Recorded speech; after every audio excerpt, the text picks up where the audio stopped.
We are in prayers.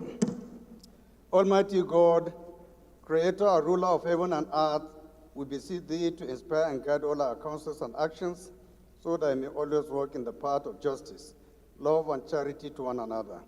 Help us with thy grace to do only those things that will promote the unity, peace, happiness, and prosperity of Nigeria. Amen. I pledge to Nigeria, my country, to be faithful, loyal, and honest, to serve Nigeria with all my strength, to defend our unity and uphold our honor and glory. So help me God.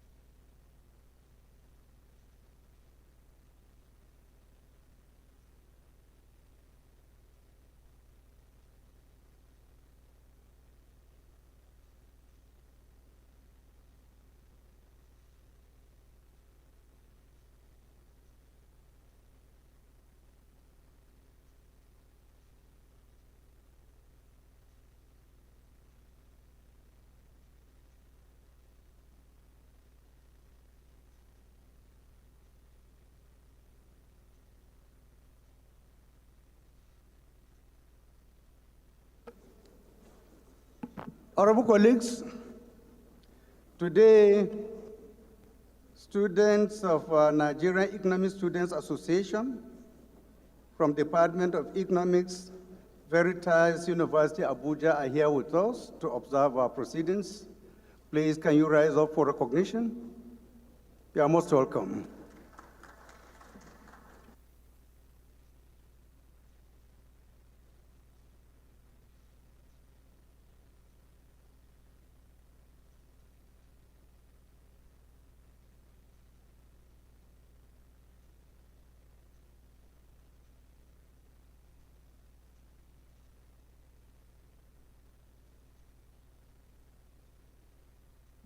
Honorable colleagues, I have examined and approved the votes and proceedings of Thursday, 16th May 2024.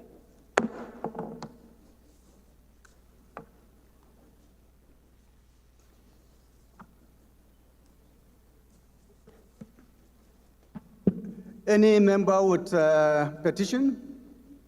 Any member with petition, please? No petition today? Is the chairman well? I wonder, how is it possible? Eh? Today is sit down the look. It's a petition-free day. Yes, sir. Good. Daba, you have one? Please go ahead. Mr. Speaker, honorable colleagues, I am Honorable Abdullahi Balarabe Dabai, representing Bakuri Danja Federal Constituency. I am from Katsina State. I have a petition in respect of land trespass. They want a discrete investigation and compensation of claims. I seek the leave of the House and the authority of the Speaker to lay this petition. Thank you. Please go ahead. Any more? This petition is referred to the Committee of Public Petition for further legislative action. Honorable colleagues, I have announcements concerning some reconstitution of committees. It's my pleasure to announce Honorable Abubakar Babazango as Deputy Chairman, Committee on HIV, AIDS, Tuberculosis, and Malaria Control.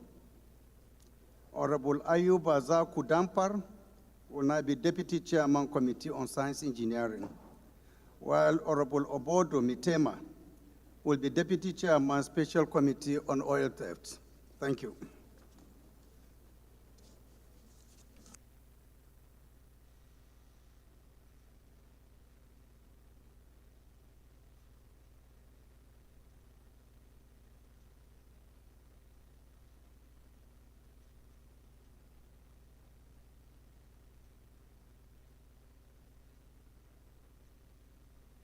Rules and business, please, can you proceed?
Honorable colleagues, I'm sure you remember that last week the President has submitted a proposal, a request for approval for the establishment of a promissory note program for reimbursement to Kebbi State and Nasarawa State governments for the takeover of newly constructed airports by the federal government. The message was conveyed, but referral was not made. So it's my pleasure to announce that this particular request is referred to the Committee on Loans and Debts for further legislative action.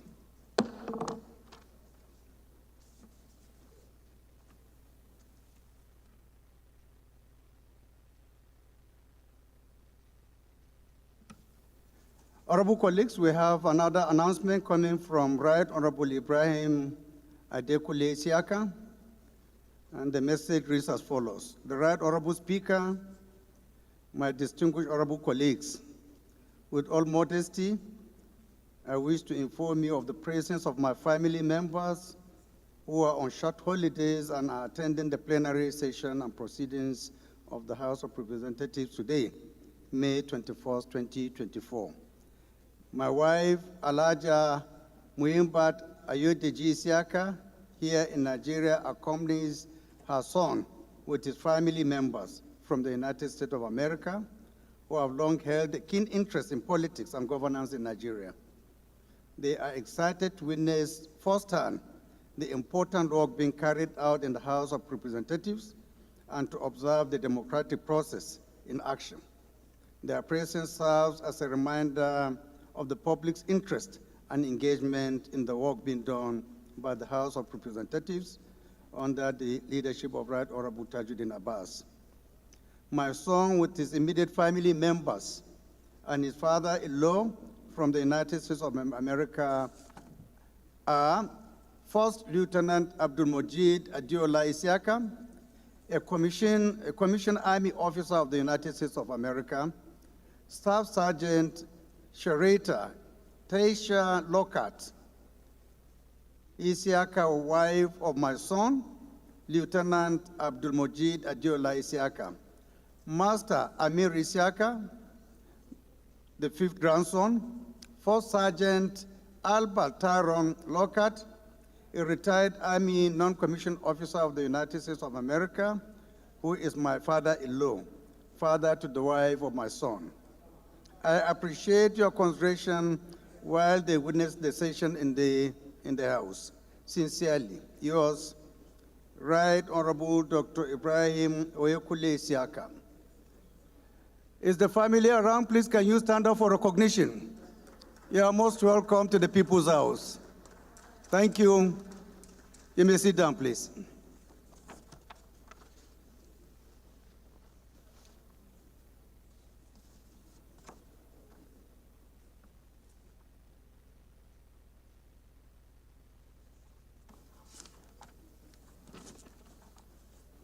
Any member who has a matter of urgent public importance may present to the House, please. And I will start by recognizing Abdul Samad Dasuki, if he's around, to move his motion. Thank you, Mr. Speaker. Honorable colleagues, I remain Abdul Samad Dasuki, representing Kebe Tambuwal from Sokoto State.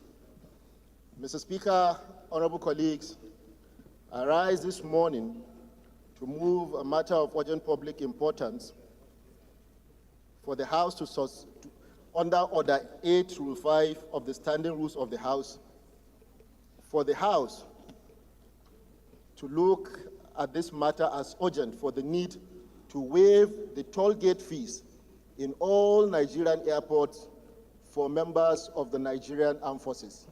I so move, Mr. Speaker, sir.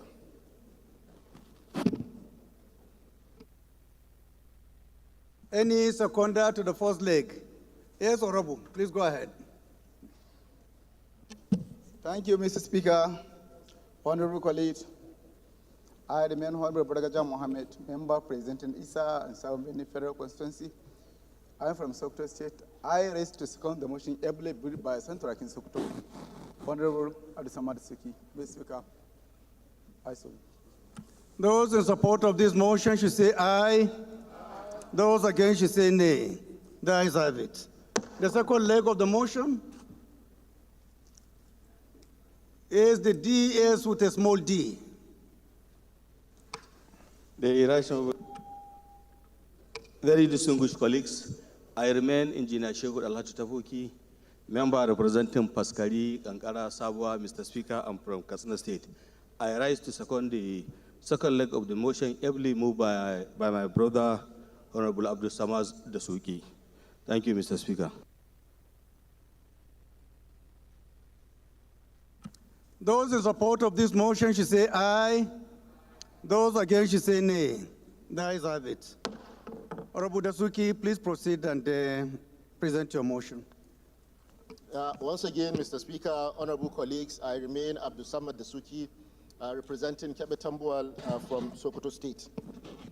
The House notes that it was reported on May 14th by online and print media that the Minister of Aviation announced that the Federal Executive Council has approved the cancellation of all exemptions on airport access payments for VIPs in Nigeria due to the huge revenue losses they caused to the federal government.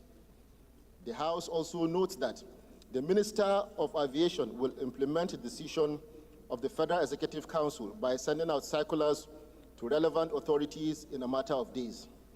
The House further notes that men and women of the armed forces honor our nation with the highest form of service and without reservation, keeping us safe from harm, protecting our wealth and territorial integrity, ensuring safe navigation on our territorial waters, protecting our borders, including the Gulf of Guinea, the creeks, Sahara Desert, and the forests, and fighting armed bandits who invade our communities. The House is aware that it is important to show gratitude by honoring our brothers and sisters who are voluntarily serving under our flag, putting in their active years to keep our nation safe, with some losing their lives and some becoming disabled from the battlefield, among other effects. The House also aware that honoring these men and women in uniform and also encouraging fellow citizens to acknowledge their service to the nation is the right step to take as a way to appreciate their immeasurable sacrifices they make. Further aware that honoring those who fight for our survival will also inspire our youth to enroll in the military, not as a means of escaping the web of unemployment, but as a valuable call to higher service to the nation. Concerned that members of the armed forces are subjected to paying access to airports, where they are also expected to protect citizens and foreigners alike, whether or not they are on duty and even while they are passengers themselves. Also concerned that their services, through renominated, cannot be quantified, especially when the risks to them and their dependents are considered. Therefore, we should not be hesitant to show them in our little way that we see them and we acknowledge their sacrifices. Worried that unless we are intentional in showing our appreciation to them by extending privileges like the proposed exemption, our nation will appear to underrate their services and lack knowledge of the value they bring. The House do resolves to 1, direct the Minister of Aviation to mandate the relevant authorities to exempt members of the armed forces from tollgate fees, parking payments in airports across the country. 2, direct the House Committee on Aviation to ensure compliance with the directive. I so move, Mr. Speaker, sir. Any seconder or contribution? Amendment, right? Yes, Honorable, go ahead. Right, Honorable Speaker, Honorable colleagues, because of the critical role the armed forces play in our nation building, I think it's good we include I'm Hussein Mohammed Jallo, representing the good people of Igebe Federal Constituency of Kaduna State. My amendment is on the need to include railways, seaports, and motor parks on the list as enumerated by the presenter of this motion. Thank you. Any seconder to this amendment? Any seconder? Did you understand what the mover is talking about? He's saying that any public transportation channel, members of the armed forces should be given priority on boarding. I think it is a practice I know that is applicable in some developed countries like America. I don't know whether you think it is wise and proper for us in Nigeria to also key in. On the same subject matter, please go ahead.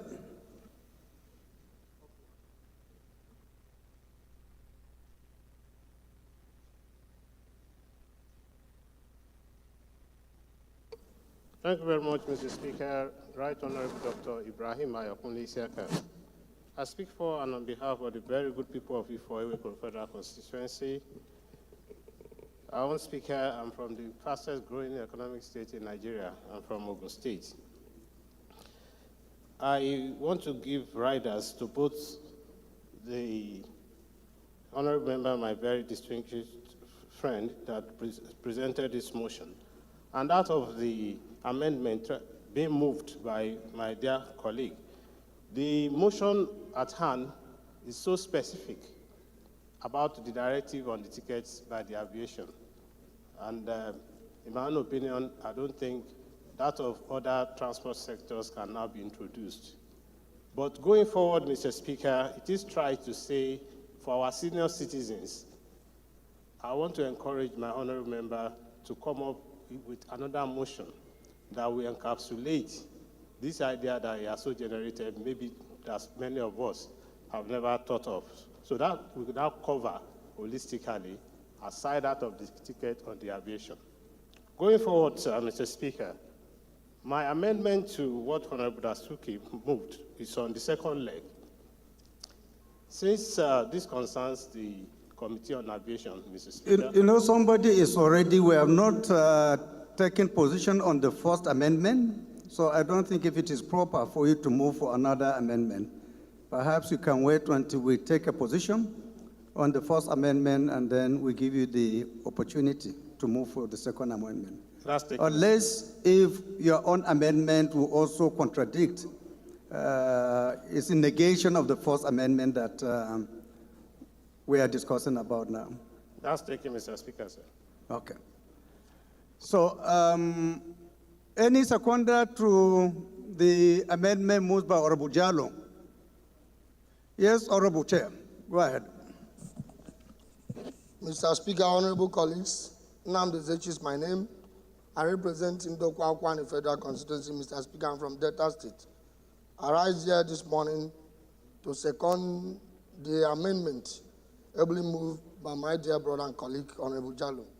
I so second. Those in support of this amendment should say aye. Those against should say nay. There is have it. Honorable Isiaka, you can move your amendment. Second amendment, right? Thank you very much, Mr. Speaker. The amendment is that that's on the second leg. And of course, the first one had negated that. So I want to withdraw it, Mr. Speaker, sir. Thank you very much. So those in support of this motion as amended should say aye. Those against should say nay. There is have it. This motion is referred to the Committee on Aviation for further legislative action.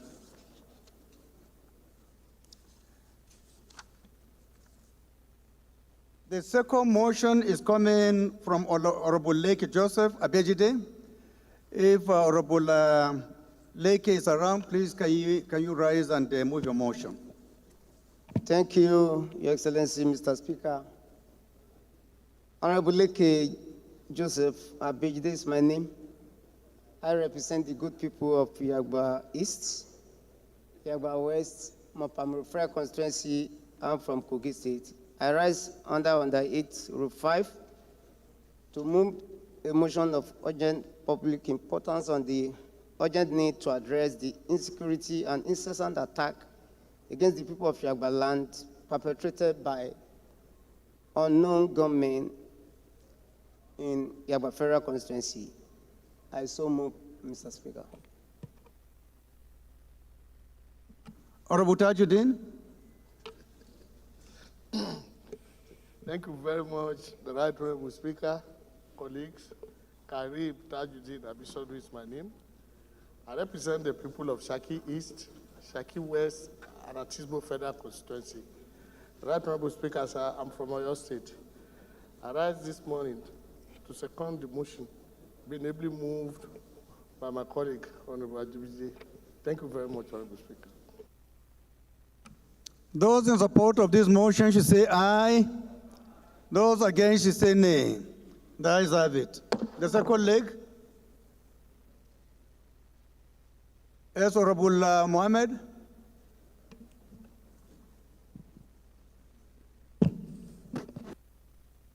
Speaker, sir, and honorable colleagues, my name is Abdul Malik Abdul Rahim Danga. I represent the Forgive me for the mistake. I've taken note. You are forgiven, sir, Your Excellency.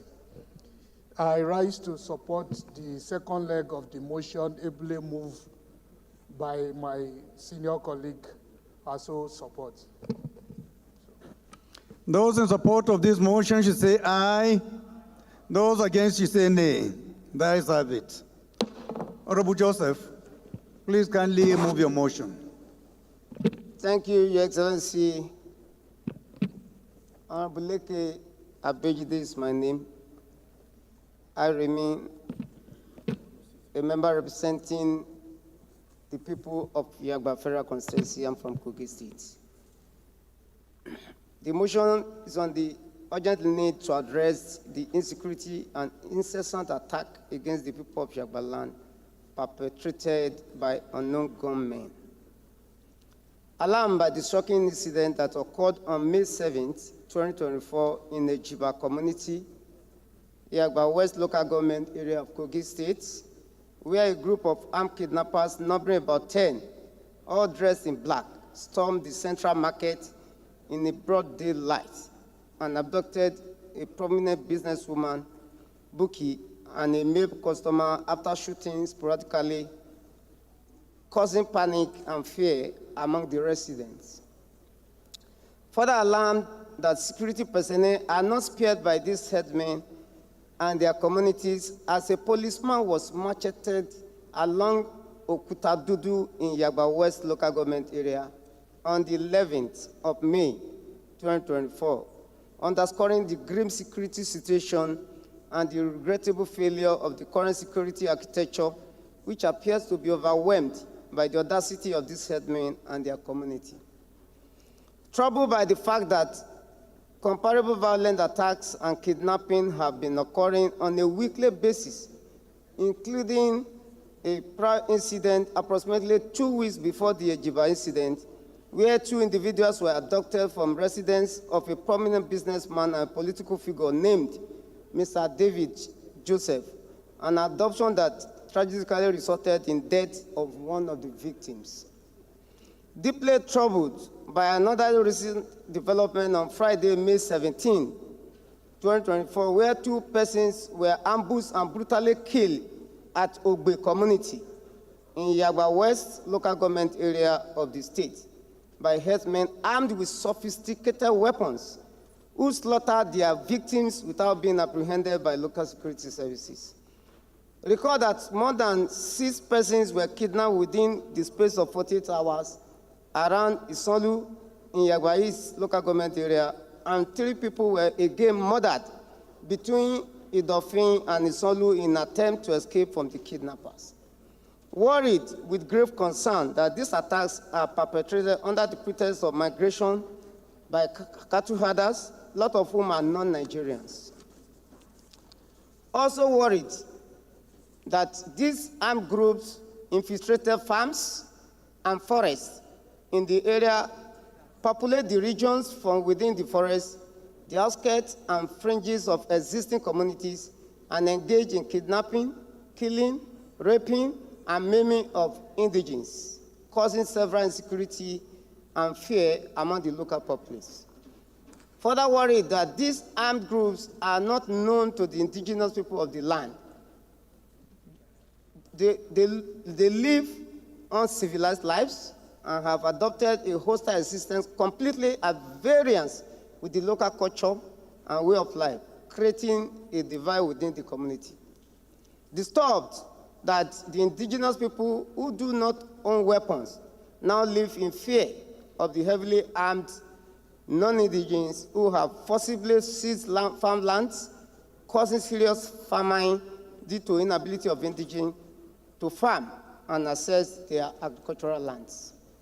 Also disturbed about the inability of the security apparatus to address the systematic takeover of lands belonging to the good people of the Federal constituency, as they allow private individuals to carry arms in broad daylight, watch as non-natives take over farms, eat crops of indigenous farmers, and sack indigenes from their farmlands, with many killed for trying to access their lands or objecting to the eating of their crops. Perplexed that the herders and their newly established communities are known to openly carry arms, cutlasses, machetes, openly in contrast to the indigenous people of Yagbaland, who have traditionally relied on Nigeria police for protection and do not engage in such practices. Deeply saddened by the trend of violence and hopelessness that has befallen the once peaceful Yagba axis of Kogi West Central District, which has now turned into an epicenter of banditry and kidnapping, with criminals operating on a daily basis, leaving the local populace in a state of constant fear and despair.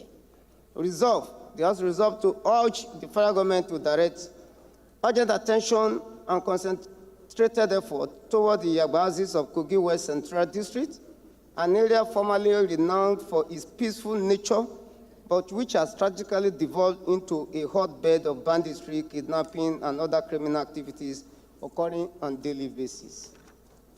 2, urge the Chief of Defense Staff and Inspector General of Police to identify and profile each individual living in obscurity within the forest of Yagba Federal constituency, lot of whom are non-Nigerian for security purposes. 3, further urge the Inspector General of Police to carry out a comprehensive mop-up of all arms, ammunition, AK-47, cutlasses, and other weapons in the possession of the herders and individuals within the constituency to prohibit the public carrying of such arms and weapons. 4, urge security architecture, including the Inspector General of Police, the Director General of State Security Services, the Commandant General of Nigerian Security and Civil Defense Corps to comb Yagba Forest and secure immediate release of victims and arrest the kidnappers. 5, urge the federal government to set a comprehensive security strategy in collaboration with local stakeholders to address the root causes of the insecurity and ensure the safety and well-being of all residents in Yagba Federal constituency. And finally, Mr. Speaker, honorable colleagues, to urge the Committee on Legislative Compliance to ensure compliance. Thank you so much. And a minute silence for the victims. Is that contained in your prayers? I think if you want that to be done, somebody can come by way of amendment. It's not contained here. Okay, any contribution or amendment? Yes, Honorable Chair.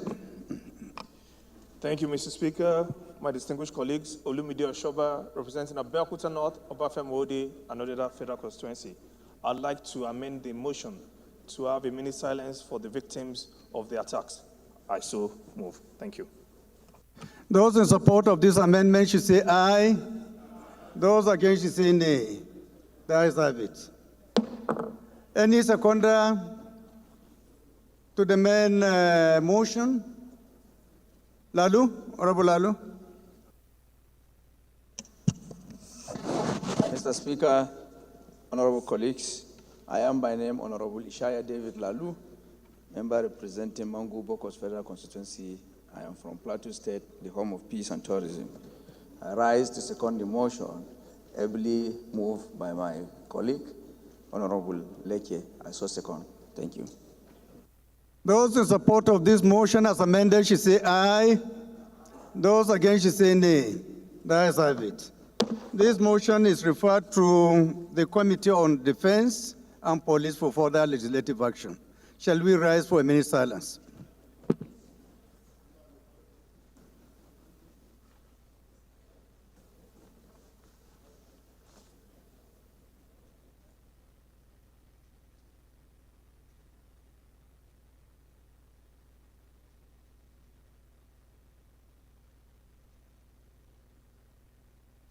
May their soul rest in peace.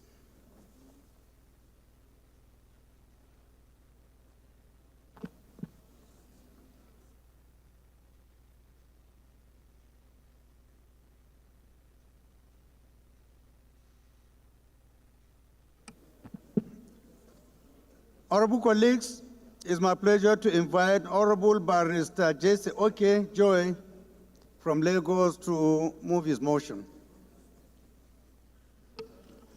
Your Excellency, the Speaker, distinguished colleagues, my name is Barrister Jesse Okejo Onwakalis.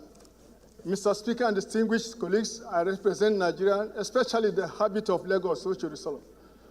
Mr. Speaker and distinguished colleagues, I rise this morning under 8 Rule 5 that the House suspend its rules to enable me move this motion of urgent public importance concerning the abysmal state of the radio detection and ranging system, otherwise called radar, at Ikeja Moita Mohammed International Airport. Mr. Speaker, I took I so move.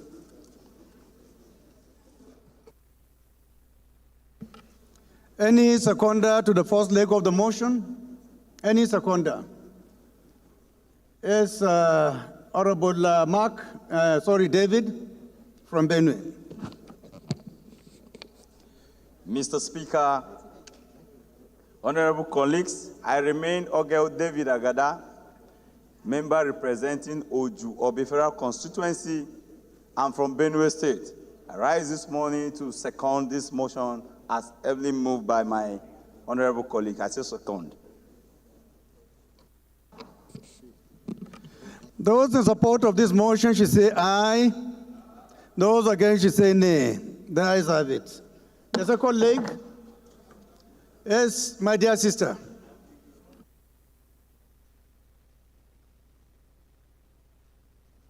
The Right Honorable Speaker, my dear colleagues, I remain Marie Enenimiete Ebikake, representing the wonderful people of Brass Nembe Federal Constituency.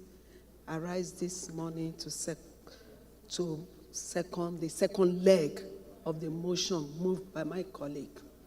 I do second. Those in support of this motion should say aye. Those against should say nay. The ayes have it. Honorable, please proceed. Thank you, distinguished Speaker and esteemed colleagues. Thank you for the indulgence. Mr. Speaker and esteemed colleagues, motion on urgent public importance on enhanced accountability and competence in Nigerian airports.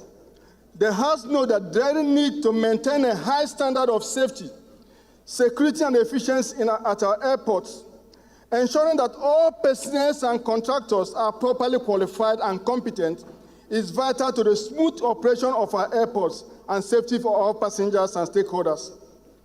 The House also notes that the efficient functioning of Nigerian airports is critical to the national security, safety, and economic development. The House further notes that recent incidents have raised concern about the competency and accountability of personnel and contractors working at our airports. The House is aware that the potential risk to safety, security, and efficiency posed by appointment of incompetent officers to sensitive positions and employment of political appointees that lack requisite knowledge and competency is detrimental to safety and security of our airports.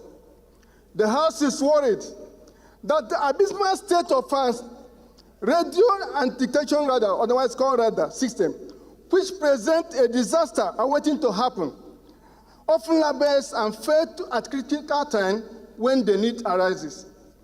The House is worried that the state of our communication radios, with previous attempts to resolve this challenge, yielded no positive improvement, leading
Mr. Speaker.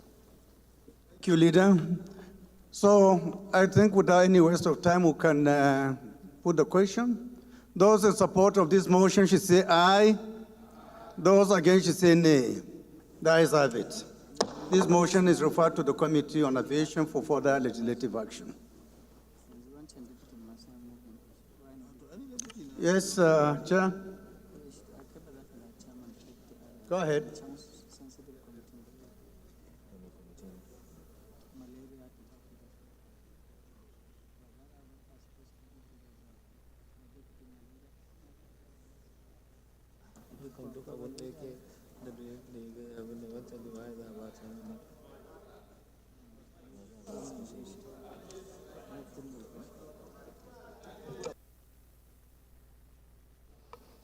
All right, thank you very much, Mr. Speaker. Francis Ejirogene Waive is my name, and I represent the entire people of Ughelli North, Ughelli South, and Udu. I am from Delta State and chair the Committee on Rules and Business. I'm mentioning the committee because the point of order I'm bringing are twofold. I plead with honorable colleagues to please bear with me. The point of order is based on Order 9, Rule 6, that provides that any matter that has been debated and agreed upon cannot be revisited until there is a motion for rescission. Mr. Speaker, I'm looking at the votes and proceedings of the 9th of May, and there's this ad hoc committee that is set up to carry out a number of interventions. The interventions, Mr. Speaker, are so wide, very all-encompassing, and takes over the duties of all committees in the House, and even some of the executive functions. The prayers that were passed on that day, I want to appeal that we rescind them. I'm referring to the committee that's on tracking of activities of private sector, foreign and local trade malpractices, HB 187 of this House, with the committee being chaired by Honorable Maki, and 12 others. The prayers that were passed, if you permit me to read them: recover, harness, or prevent further loss of such magnitude in a bid to enhance overall country's GDP. Track activities in the private sector, foreign sector, local companies.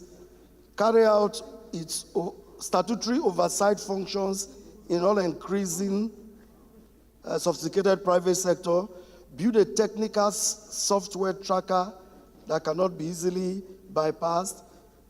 You will see that the last one is an executive function, to build a software.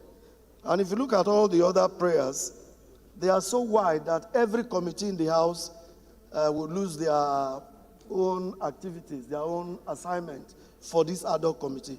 So I want to pray, Mr. Speaker, for the House to rescind this decision such that the committee that's so set up can meet with the sponsor and perhaps leadership and restructure the prayers such that they will be defined, they will be specific, and they will be goal-oriented. That's my prayer, Mr. Speaker.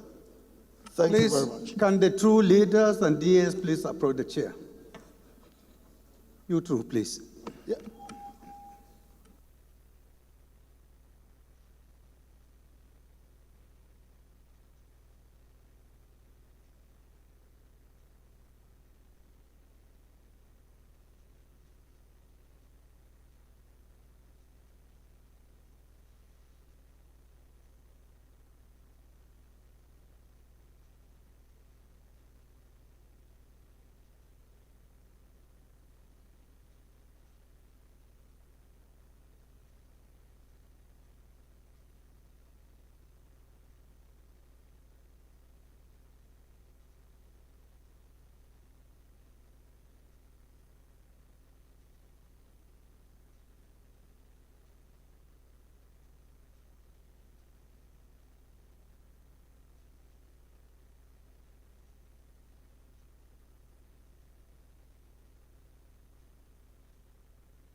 The chair rules. I have noted your personal explanation, and I would want to advise that you come by way of substantive motion to present these anomalies, if they are.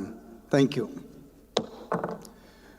The honorable members, the first business of the day is presentation of 21 bills. I now invite the clerk to read their short titles. Right Honorable Speaker, honorable members. Federal Capital Territory Statutory Supplementary Appropriation Bill 2024, first reading.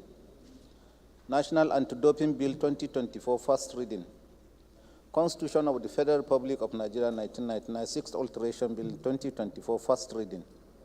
Federal Vocational Training Center, Riom, Plateau State Establishment Bill 2024, first reading. Medical Physics Regulatory Council of Nigeria 1999, first reading. Constitution of the Federal Republic of Nigeria 1999, sixth alteration Bill 2024, first reading. Constitution of the Federal Republic of Nigeria 1999, sixth alteration Bill 2024, first reading. Agricultural Research Council of Nigeria Act Amendment Bill 2024, first reading. Constitution of the Federal Republic of Nigeria 1999, sixth alteration Bill 2024, first reading. Federal Medical Centers Act Amendment Bill 2024, first reading. Constitution of the Federal Republic of Nigeria 1999, sixth alteration Bill 2024, first reading. Federal University Kisi Oyo State Establishment Bill 2024, first reading. Fiscal Responsibility Act Amendment Bill 2024, first reading. Labor Act Amendment Bill 2024, first reading. Pension Reform Act Amendment Bill 2024, first reading. Federal Medical Centers Act Amendment Bill 2024, first reading. Federal College of Dental Technology and Therapy, Kusada, Katsina State Establishment Bill 2024, first reading. Federal Technical and Vocational Training Center, ABA, Establishment Bill 2024, first reading. Local Industry Patronage Bill 2024, first reading. Constitution of the Federal Republic of Nigeria 1999, sixth alteration Bill 2024, first reading. Federal Housing Authority Bill 2024, first reading.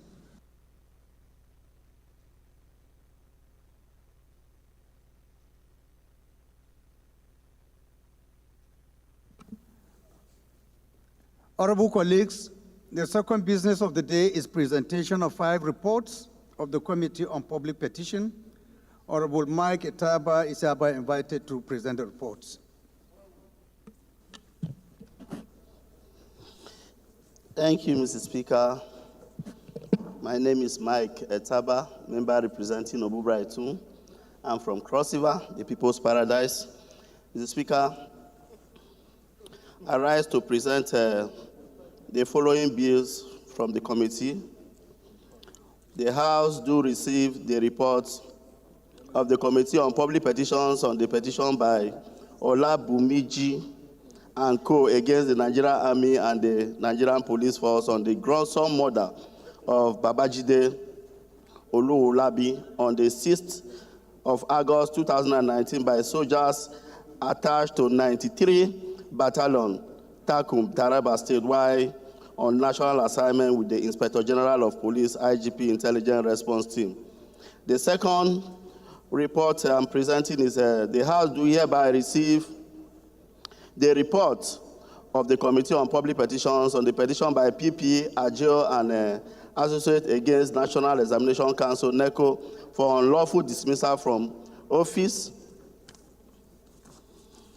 Mr. Speaker, the House also do receive the report of the Committee on Public Petitions on the petition by Alifa Onun against the Nigeria Customs Service on the non-compliance of the House resolution on his case.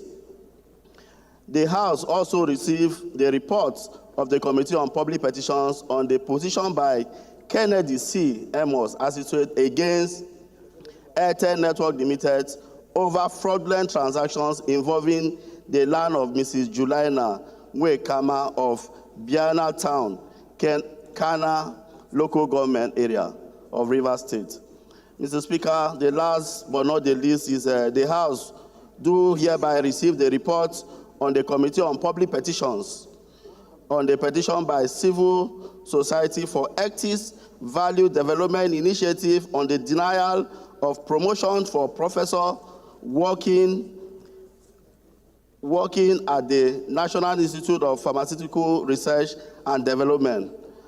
Mr. Speaker, honorable colleagues, these are my reports, and I urge that you allow me to lay the report, Mr. Speaker. Thank you.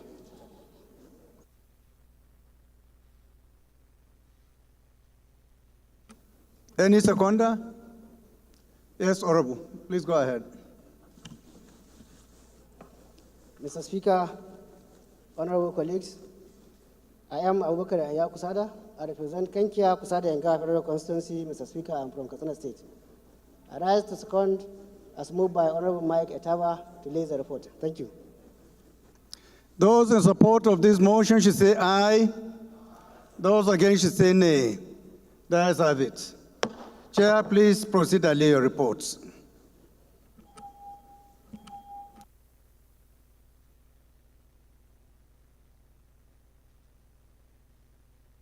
The first order of the day is commencement of debate on the general principles of a bill for an act to amend the Agricultural Research Council of Nigeria, Act Cap A12, Laws of Federation of Nigeria, 2004, to make provisions for establishment of agricultural and energy technical institutes above Delta State and for related matters.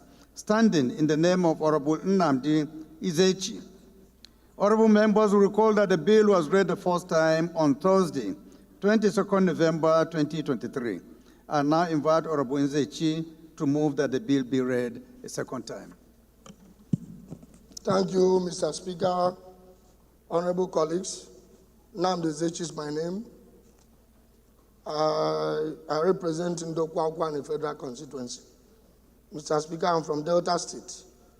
I rise here this morning to move this very important motion of a bill for an act to amend the Agricultural Research Council of Nigeria Act Cap 812 laws of the Federation of Nigeria 2004 to make provision for the establishment of Agricultural and Energy Technical Institute in Abo, Ndokwa East Local Government Area of Delta State for related matters HB 955.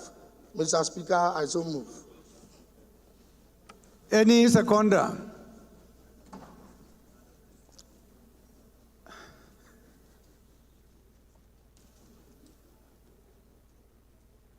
My good brother, I know you are smiling. You want to put me on trial. I will not take it, but go ahead and second.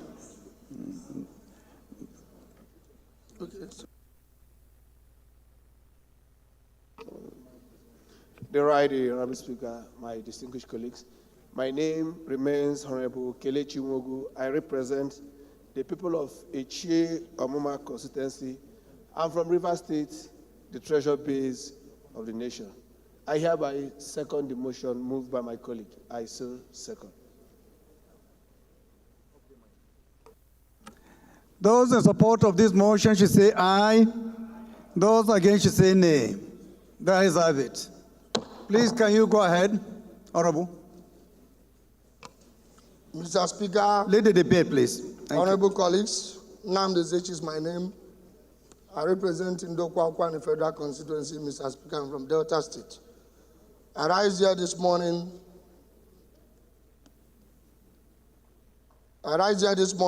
to move a motion of a bill for an act to amend the Agricultural Research Council of Nigeria Act Cap 812, Laws of the Federation of Nigeria 2004, to make provision for the establishment of Agricultural and Energy Technical Institute in Abo, Delta State, and for related matters, HB 955.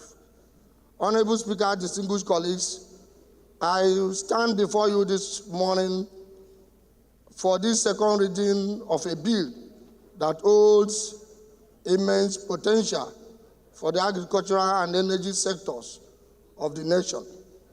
This bill seeks to amend the Agricultural Research Council of Nigeria Act of the Federation 2004 to pave way for establishment of Agricultural and Energy Technical Institute in Abo, Delta State. Mr. Speaker, honorable colleagues, the importance of agriculture cannot be overstated in our quest for sustainable development and economic prosperity.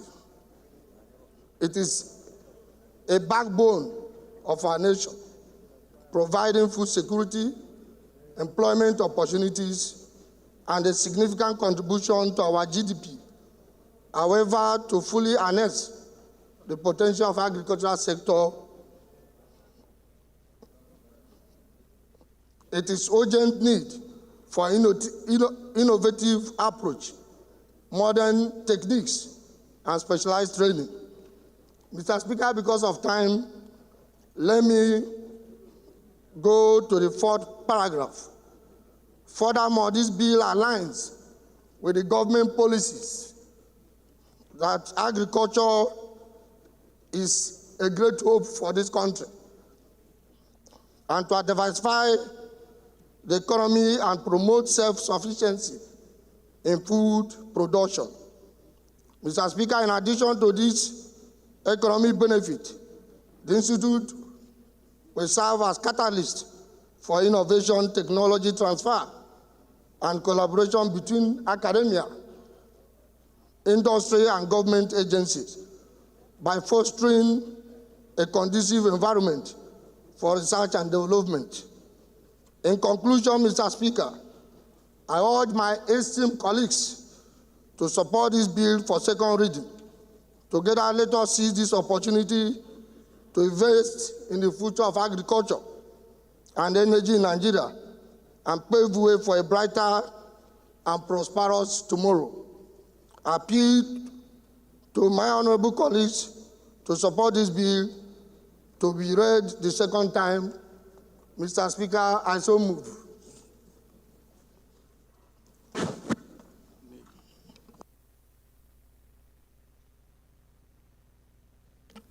Any seconder? My old friend Uduak, I've not seen your face for quite some time. You have the floor. Thank you, Mr. Speaker, honorable colleagues. Mr. Speaker, thank you for this opportunity to second this bill, this motion. I am Honorable Alfonso Sodudo. I represent the good people of Ikotabasi, pertaining an Eastern Noble Federal Constituency. Mr. Speaker, I'm from Akwa Ibom State, and I rise this moment to second that motion. I so second. Those in support of this motion should say aye. Those against should say nay. There is have it. Clerk, go ahead. Right Honorable Speaker, honorable members. A bill for an act to amend the Agricultural Research Council of Nigeria Act Cap 812 laws of the Federation of Nigeria 2004 to make provisions for establishment of agricultural and energy technical institute above Delta State and for related matters, second reading.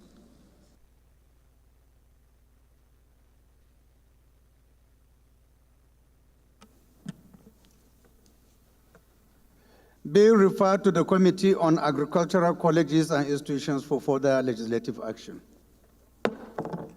The second order of the day is commencement of debate on the general principles of a bill for an act to amend to make provision for the retirement age for officers of the Nigerian Police Force and for related matters, standing in the name of Honorable Wale Hamid. Honorable members will recall that the bill was read the first time on Thursday, 8 February 2024. I now invite Honorable Hamid to move that the bill be read a second time. I was made to understand that Hamid is not around, so with the kind leave of the House, this bill is stepped down.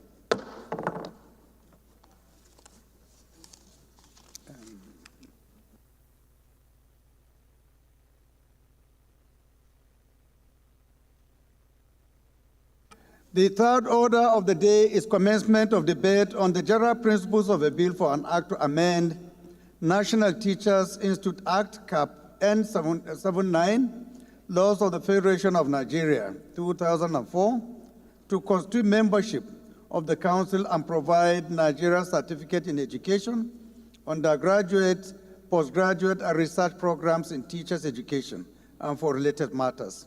Standing in the name of Honorable Al-Malik Zubairu. Honorable members will recall that the bill was read the first time on Wednesday, 20th March 2024. I now invite Honorable Abdul Malik to move that the bill be read a second time. Mr. Speaker, my honorable colleagues, I remain Honorable Abdul Malik Zubairu Bungudu, representing Bungudu Modu Federal Constituency of Zamfara State.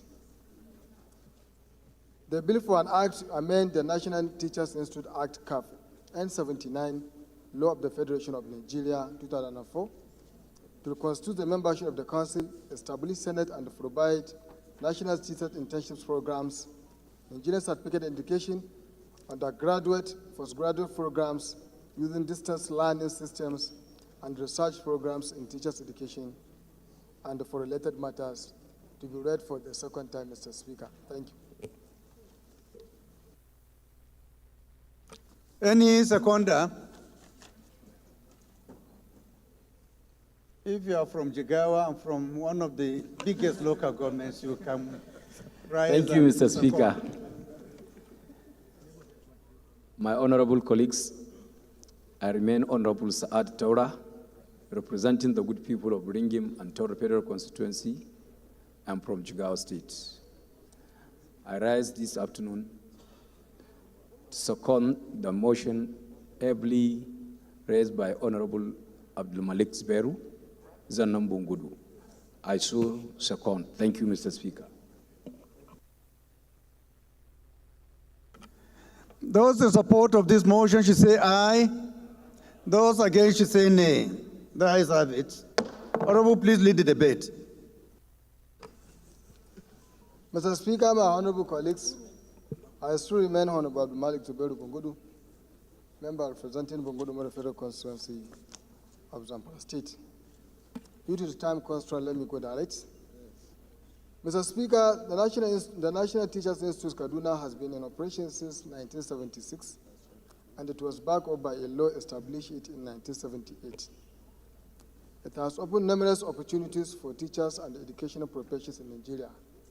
At the moment, it has NCE and degree programs in the field of teachers' education in affiliation with some universities. It also shoulders the National Teachers Internship Programs in collaboration with Teachers Registration Councils of Nigeria. This bill seeks to amend the Principal Act of the primary purpose of including the existing programs and to constitute the memberships of the Council to enable the Institute to discharge its duties more efficiently. Mr. Speaker, my honorable colleagues, these bills contain 10 sections, and the general principles of the bills are to reconstitute the memberships of the Council, to replace a modern academic institutions, create the Senate and the principal office of the Institute, include NCE, degree, and the research programs, as well as the inclusion of the National Teachers Internship Programs. Mr. Speaker and my honorable colleagues should recall that these are existing institutions with physical and staff structure. I therefore urge Mr. Speaker and my honorable colleagues to support this bill for the betterment of the teachers' education in Nigeria. I so move, Mr. Speaker. Thank you.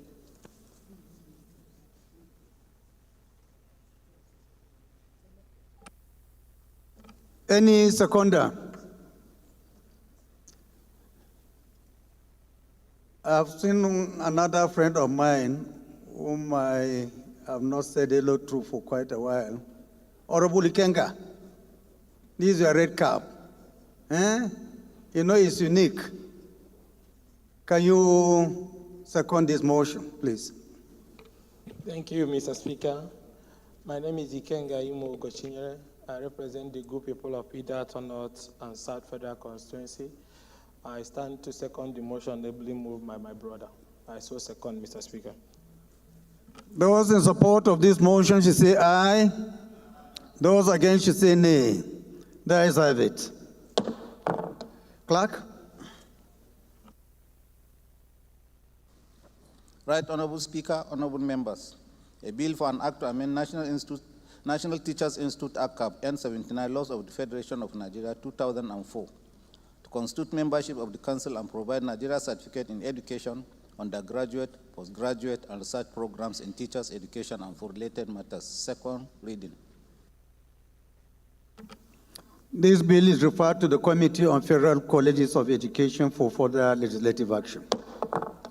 The fourth order of the day is commencement of debate on the general principles of a bill for an act to amend the Federal Medical Centers Act to establish Federal Medical Center Atan Ota, Ogun State, for related matters, standing in the name of Honorable Olatunji Akinosi.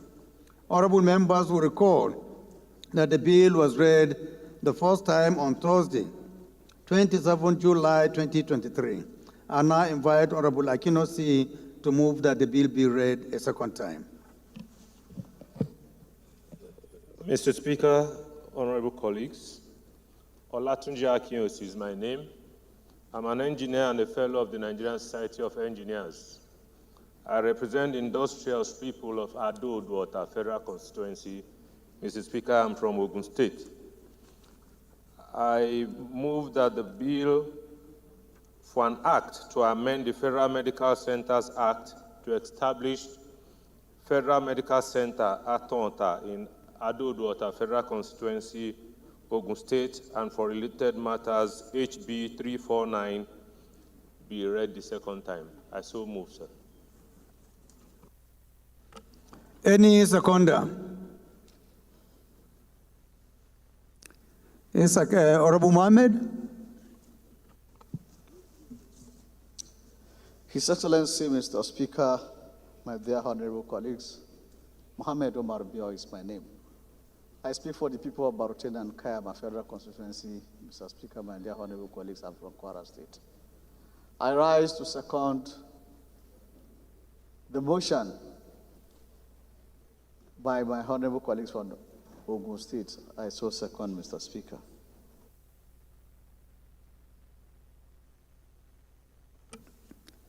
Those in support of this motion should say aye. Those against should say nay. That is have it. Honorable, please go ahead and lead the debate. Mr. Speaker, respected colleagues, again, Olatunji Akinosi is my name. I represent the industrious people of Ado-Odwota Federal Constituency.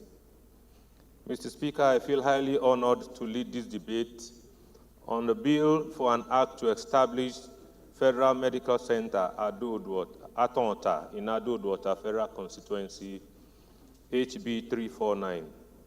Mr. Speaker will recollect that this bill was first read on the 27th of July 2023. Mr. Speaker, honorable colleagues, it is worthy of note that health plays a crucial role in the economic growth and development of our dear nation. It is therefore on this note that I will be addressing this crucial need for the establishment of a federal medical center in Atan-Ota, Ogun State today. May I please inform this noble house that Ado-Odwota Federal Constituency, Ogun State, has one of the largest concentrations of industries in Nigeria. It is our nation's industrial hub, with a growing population which has exposed the area to environmental hazards, pollution of factory wastes, and effluents.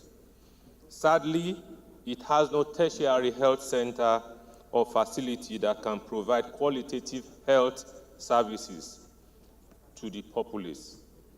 Mr. Speaker, honorable colleagues, I also need to inform you that the industries and businesses in my federal constituency generate one of the largest revenues to the federal inland services in Nigeria.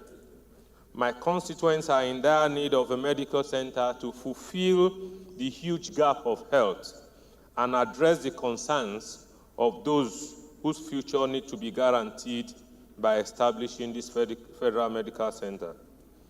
The establishment of this federal medical center will go a long way to reduce the burden of health challenges of my constituents. Honorable Speaker, honorable members, once this medical center is established, it will create health security for my dear state Ogun and its environs. It is in view of this that I implore my honorable colleagues to support that this bill be read and passed through second reading, so as to provide the medical center for Ado-Odwota Federal Constituency in Ogun State. I so move, Mr. Speaker. Any seconder? Honorable Isiaka.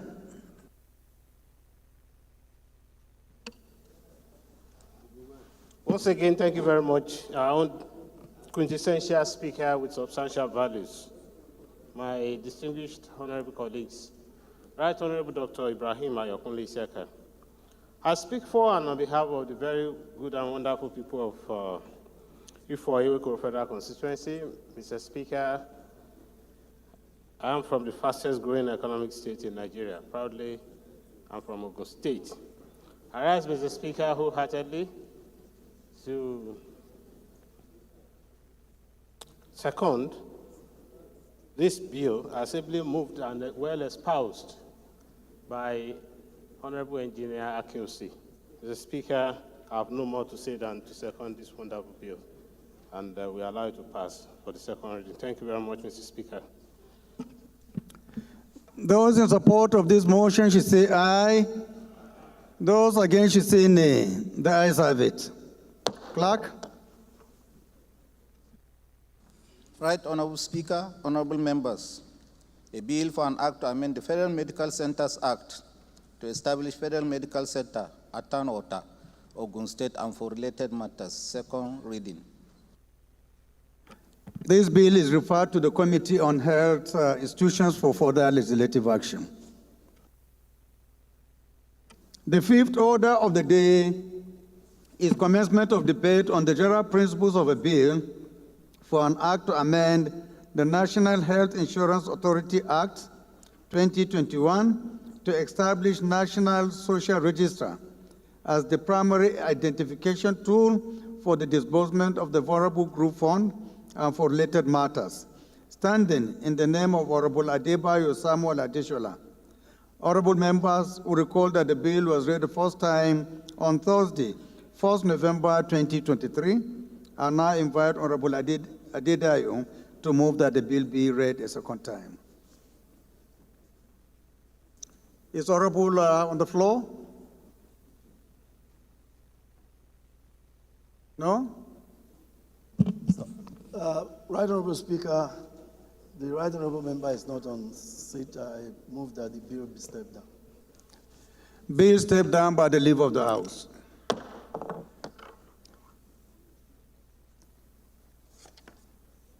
The sixth order of the day is commencement of debate on the general principles of a bill for a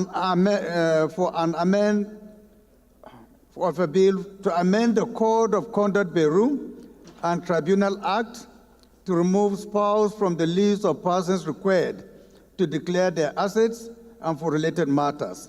Standing in the name of Honorable Tazir Olawale Raji, honorable members will recall that the bill was read the first time on Tuesday, 31st October 2023, and now invite Honorable Raji to move that the bill be read a second time. Thank you, Mr. Speaker. My name is Wale Raji. I represent the good people of a federal constituency of Lagos State. I rise to move that a bill for an act to amend the Code of Conduct Bureau and Tribunal Act to remove spouse from the list of persons required to declare their assets and for related matters be moved, I'll be read for the second time. I do move, Mr. Speaker. Thank you.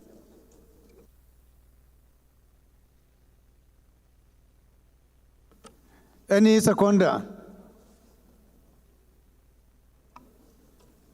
Any seconder? Yes, Honorable.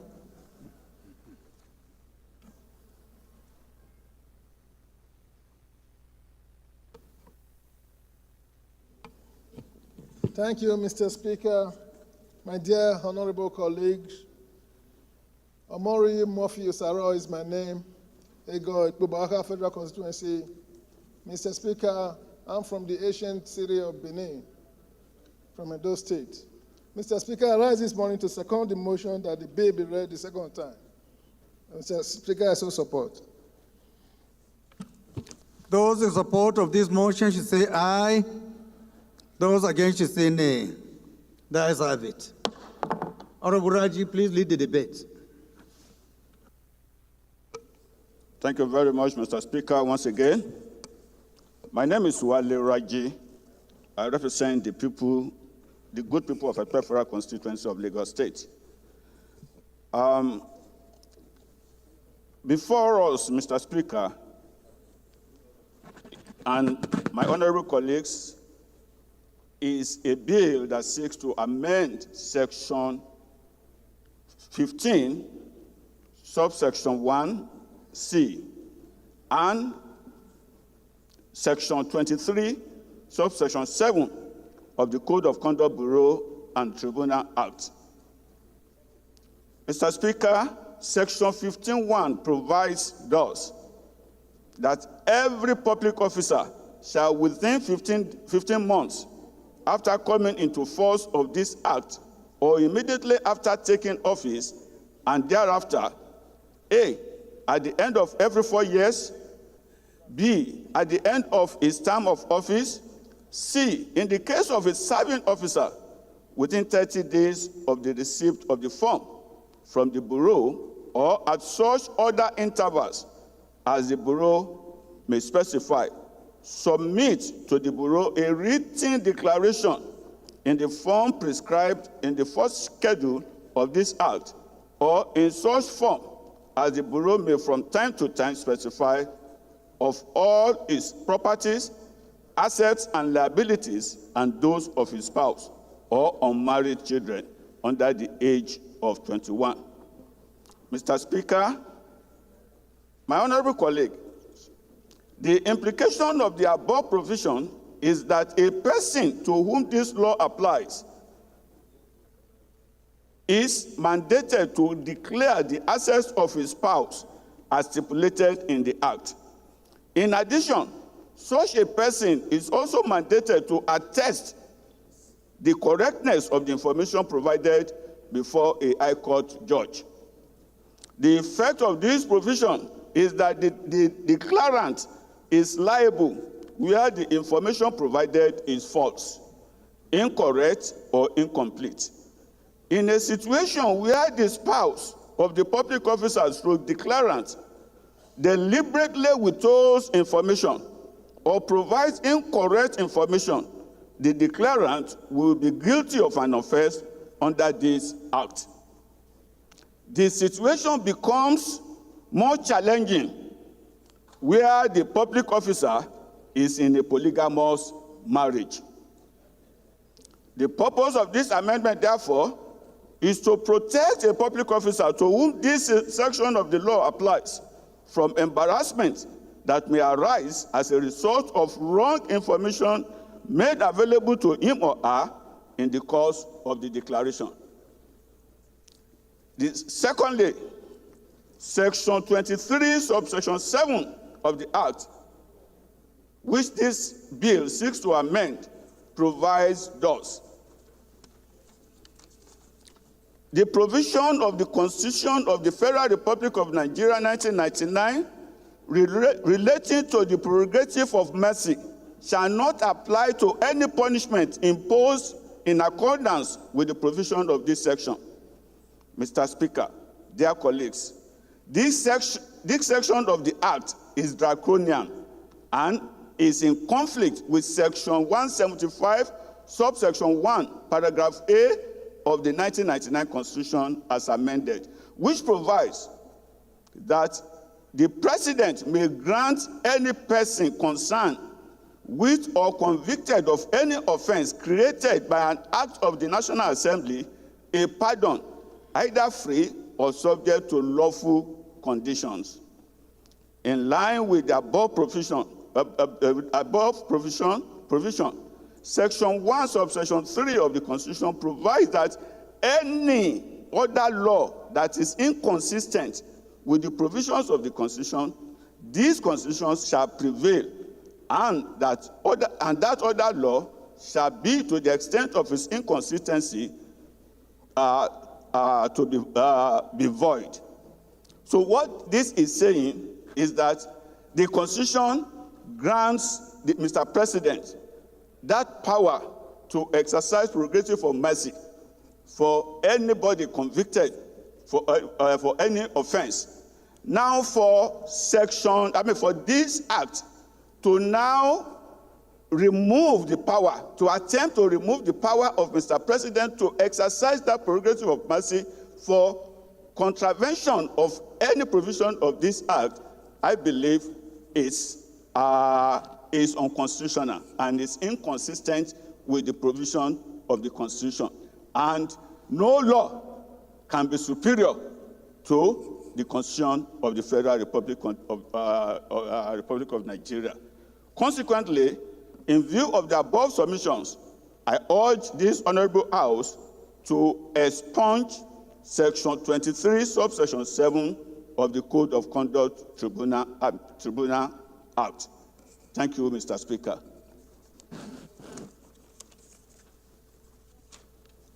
Any contribution? Yes, Leader. Thank you, Mr. Speaker. My dear colleagues, Kingsley Chinda.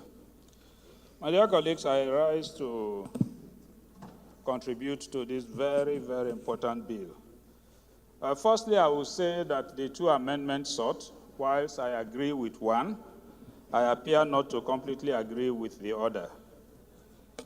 The amendment to remove spouse, divulging of information concerning spouse, I think we should look at the spirit behind the law. The intendment, the spirit behind the law is to curb issues of corruption in public office. And we are aware that some of these actions take place under pseudo-names, most often spouses and children. And so we have seen discoveries in this country where children that are underage have trillions or billions of naira to their credit. I think that that is the intention of the draftsman when this was done. The area that I think we should look at more critically is the age limit. Here we have age limit of 21 years, whilst ordinarily at 18, you become matured and independent. So I think that that should be considered, perhaps at the public hearing and the committee stage, to look at the age limit. Rather than put an age limit of 21, we should reduce it to what we have to 18, because after 18, you are no longer liable for the actions of your child. Now, the second amendment sought, I completely agree with it and commend the drafter that there is need for us not to craft laws that will be clearly in contradiction with the ground norm, which is the Constitution of the Federal Republic of Nigeria. In totality, I will ask that we allow this bill to pass for second reading, and then subsequently, these issues will be looked into and corrections made. Thank you, Mr. Speaker. Thank you, Leader. As you have rightly mentioned, the bill may not be perfect, but the public hearing is another avenue where it can be further debated and a better position taken. So thank you for giving your support. Without any waste of time, I'll put the question. Those in support of this motion should say aye. Those against should say nay. There is have it. Clerk. Right Honorable Speaker, honorable members.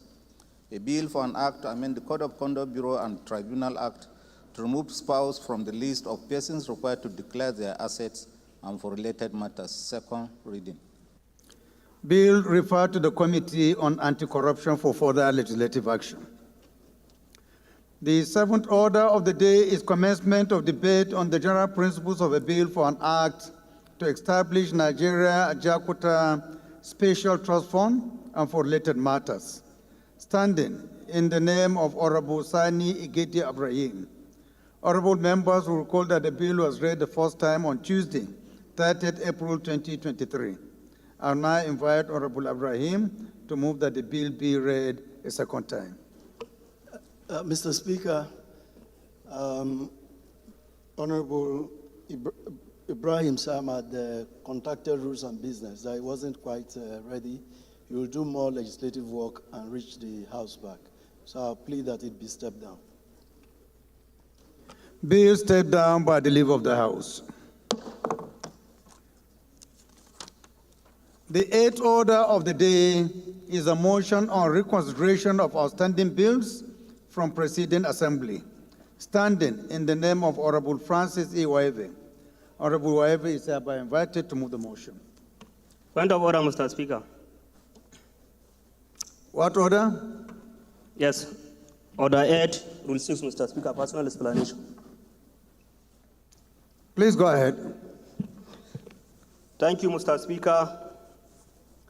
Honorable Comrade Bashir Usman Goro is my name, member representing Goronyo Gadapur constituency. I'm from Sokoto State.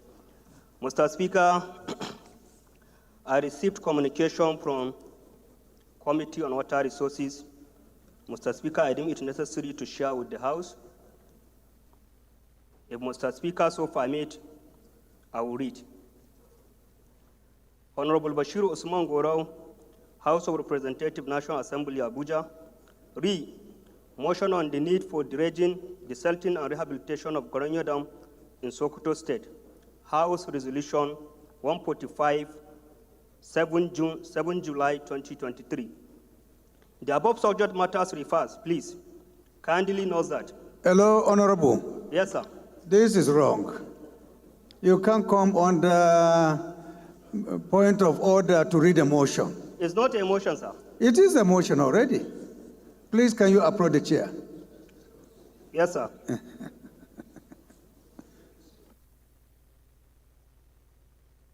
Where are we when the point of order was raised? Standing bills, Mr. Speaker. Yeah. Okay. Honorable Chair, please go ahead. Francis Ejirogene Waives, my name. I represent the entire people of Ugele, Ugele North, Ugele South, and Udu. I'm from Delta State. I rise to move the motion for the House to consider outstanding bills from previous assembly. The bills as listed on the other paper are Federal University of Dental Technology and Therapy, Enugu, HB 249, Southwest Development Commission Establishment Bill, HB 283, Court of Appeal Amendment Bill, HB 319, Federal University of Medical and Health Sciences, Ondo, Establishment Bill, HB 548, Nigerian Content Programs, Contrast, Science, Engineering, Technology, and Innovation Bill, HB 1167, African Union Convention for the Protection and Assistance of Internally Displaced Persons, Domestication and Enforcement Bill, HB 1350, and National Agency for Technology Management Establishment Bill, HB 1193.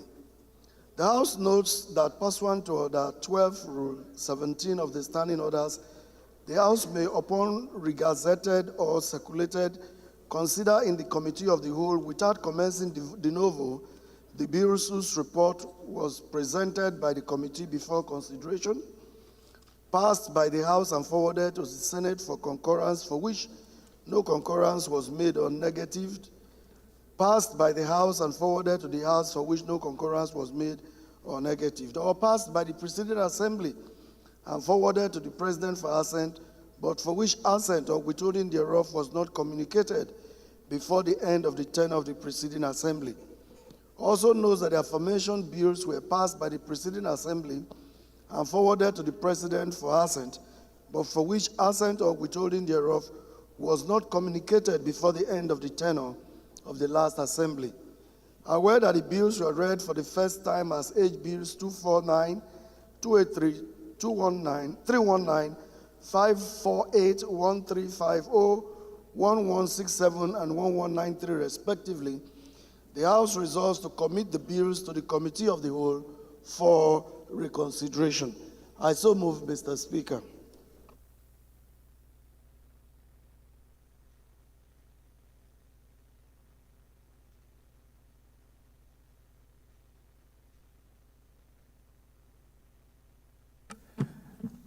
Any seconder? Yes, my dear brother. Thank you, Honorable Speaker, honorable members. Pamoti Bitrus Lowry. I speak for the people of Jamsa, Numa Lamude Federal Constituency. I rise to second as moved by Chairman Rules and Business. I so second. Those in support of this motion should say aye. Those against should say nay. The ayes have it.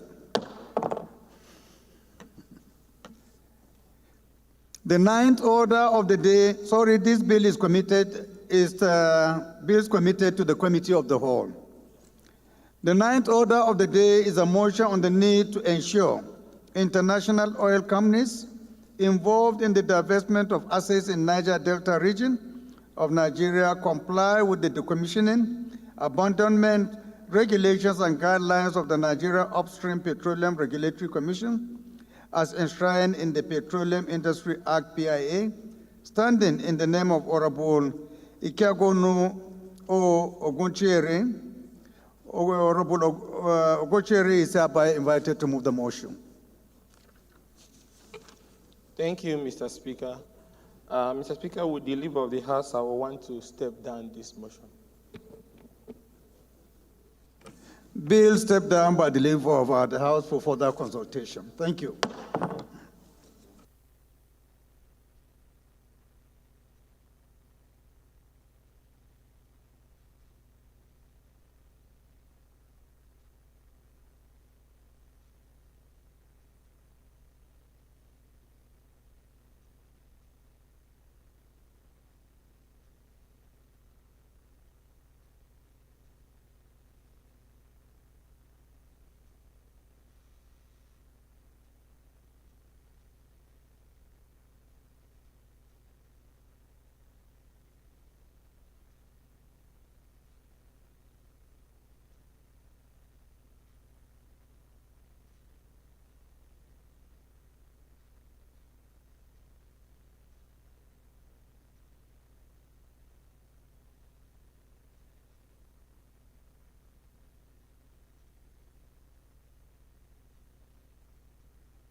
Honorable colleagues, the 10th order of the day is a motion calling on Nigerian police to halt collection of 5,000 naira for issuance of motor vehicle information certificate, standing in the name of Honorable Chris Nkonta. Honorable Nkonta is hereby invited to move the motion.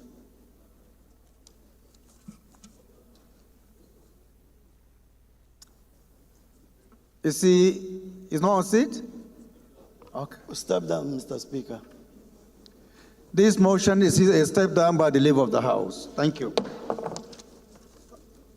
The 11th order of the day is a motion on non-compliance with corporate social responsibility obligations towards oil-producing communities by ExxonMobil Company Limited in Akwa Ibom State, standing in the name of Honorable Uduak Alphonsus Ududo. Honorable Uduak is hereby invited to move the motion. I was made to understand that Honorable Uduak has also requested that this motion be stepped down. So motion is stepped down by the leave of the House.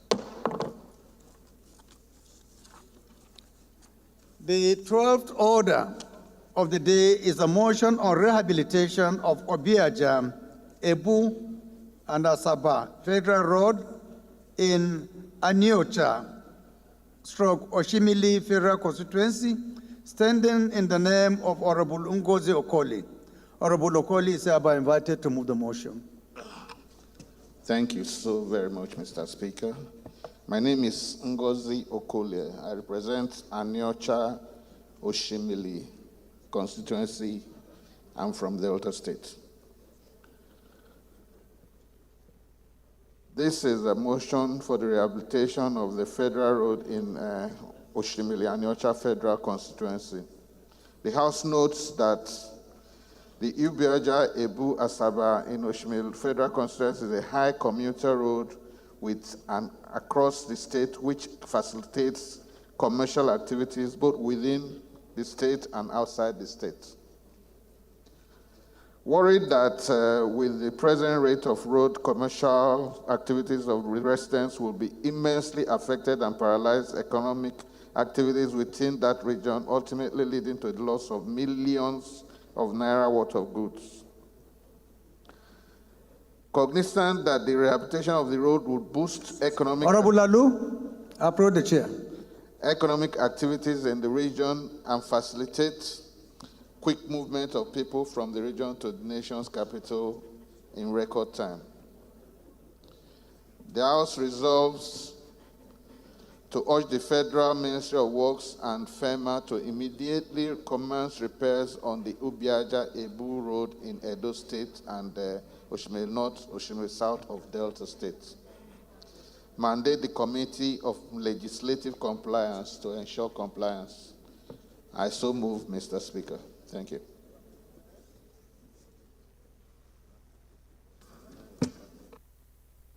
Any seconder? Honorable Hussein. Is it Hassan Hussein at the back? Can't see the face properly. Please go ahead.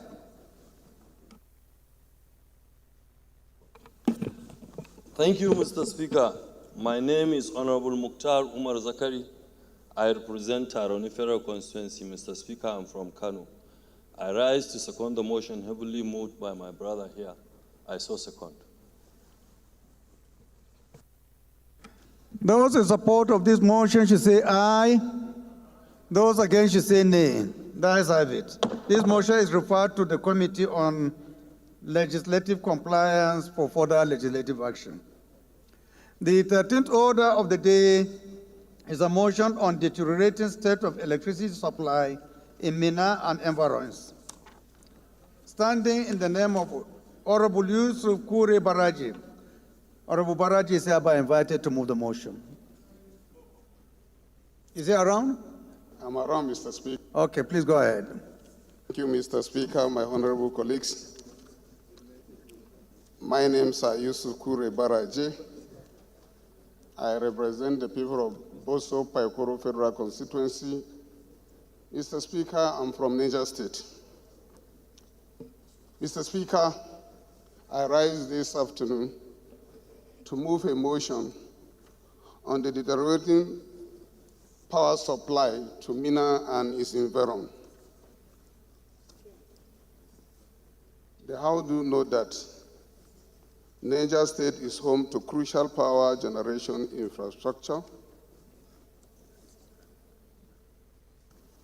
including 3 hydroelectric power situated in Kainji, Jeba, and Shiruru.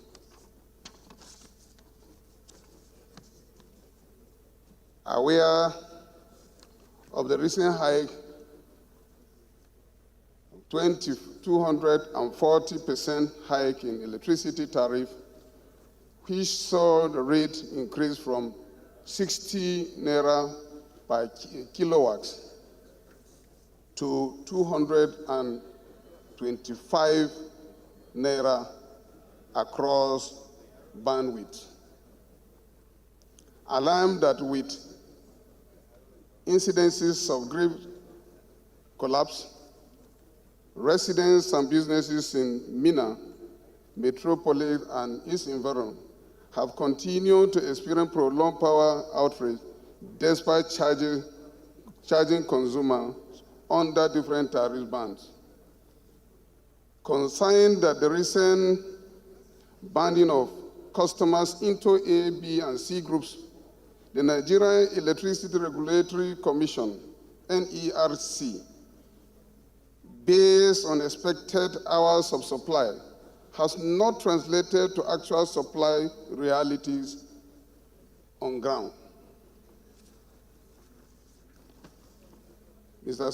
Speaker also concerned that the citizens of Mina are currently receiving inadequate electricity supply despite the pay tariff, which is in stark contrast to their expectations.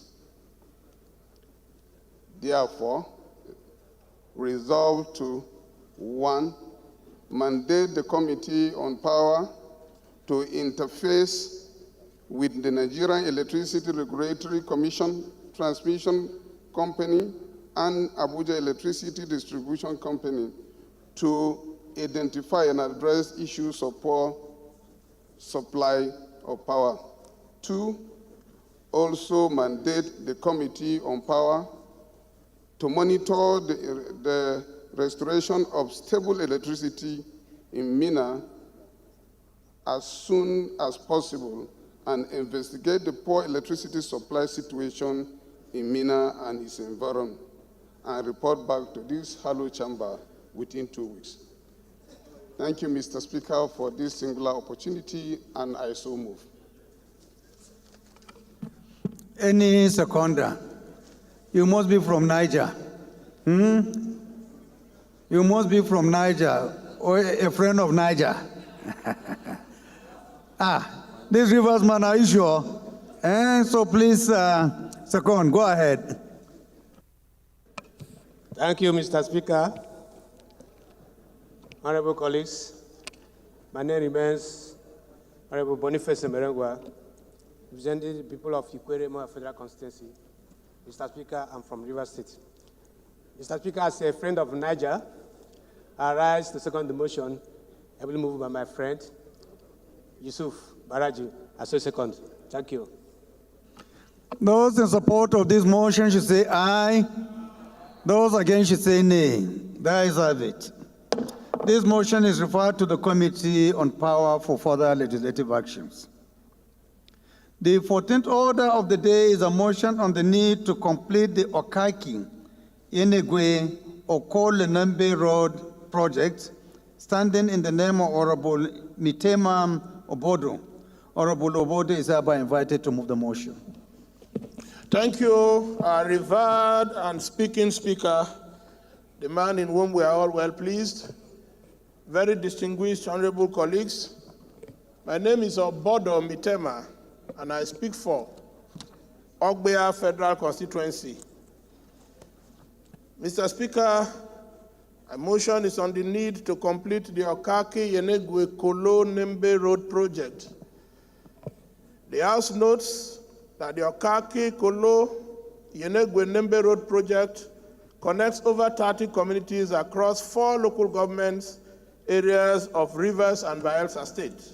DS leader, the 2 leaders, please, if you can approach the chair. Also notes that this road project Minority was Leader, conceived. please can you approach the chair? Sorry for the interruption, please. Thank you, Mr. Speaker.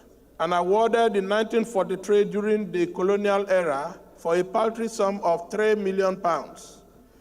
Aware that the contract for the reconstruction of the said road was awarded during the administration of late President Shehu Shagari in 1981, but it was not executed.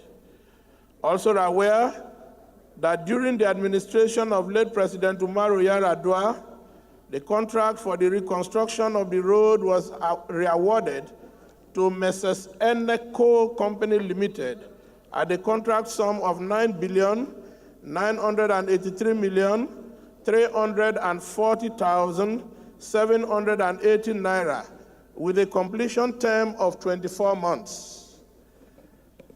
Further aware that only 6 kilometers of the road was constructed by the contractor, thus abandoning the project.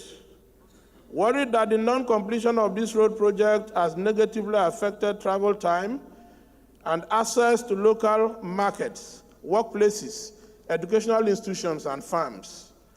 Also worried that several communities and commuters and residents, especially farmers, have lost their lives and farm produce worth millions of naira as a result of the deplorable state of the road and robbery incidences. The House therefore resolves, 1, to urge the Federal Ministry of Works to prompt the contractor, Messrs. Eneco Company Limited, back to site and expedite the construction of the road project. And 2, mandate the committees on works and FEMA to ensure compliance. Mr. Speaker, respectfully, I so move.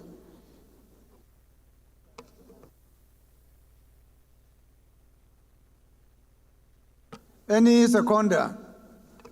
Honorable Ajilo.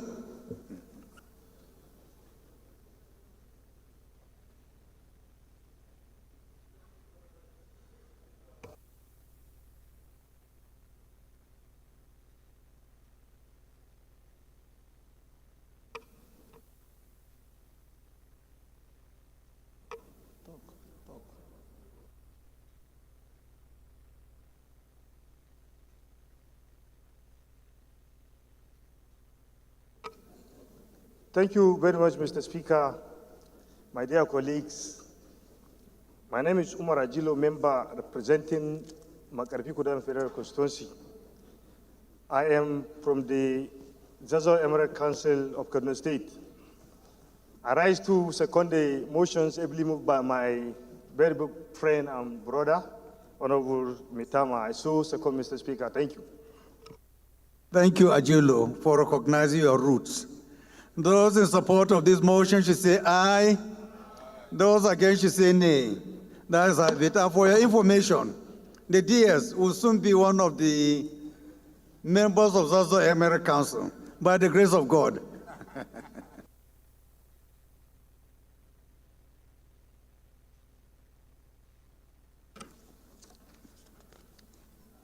This motion is referred to the Committee on Works and Federal Road Maintenance Agency for further legislative action. The 15th order of the day is a motion on rehabilitation of Biu, Garkida, Adama Road in Askira, Ubam, Hawul Federal Constituency. Standing in the name of Honorable Midala Usman Balami, Honorable Midala is hereby invited to move the motion.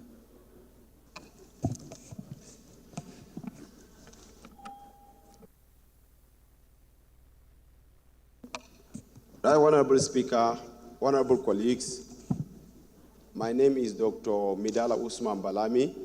I represent the good and dynamic people of Askira Uba Hawul Federal Constituency.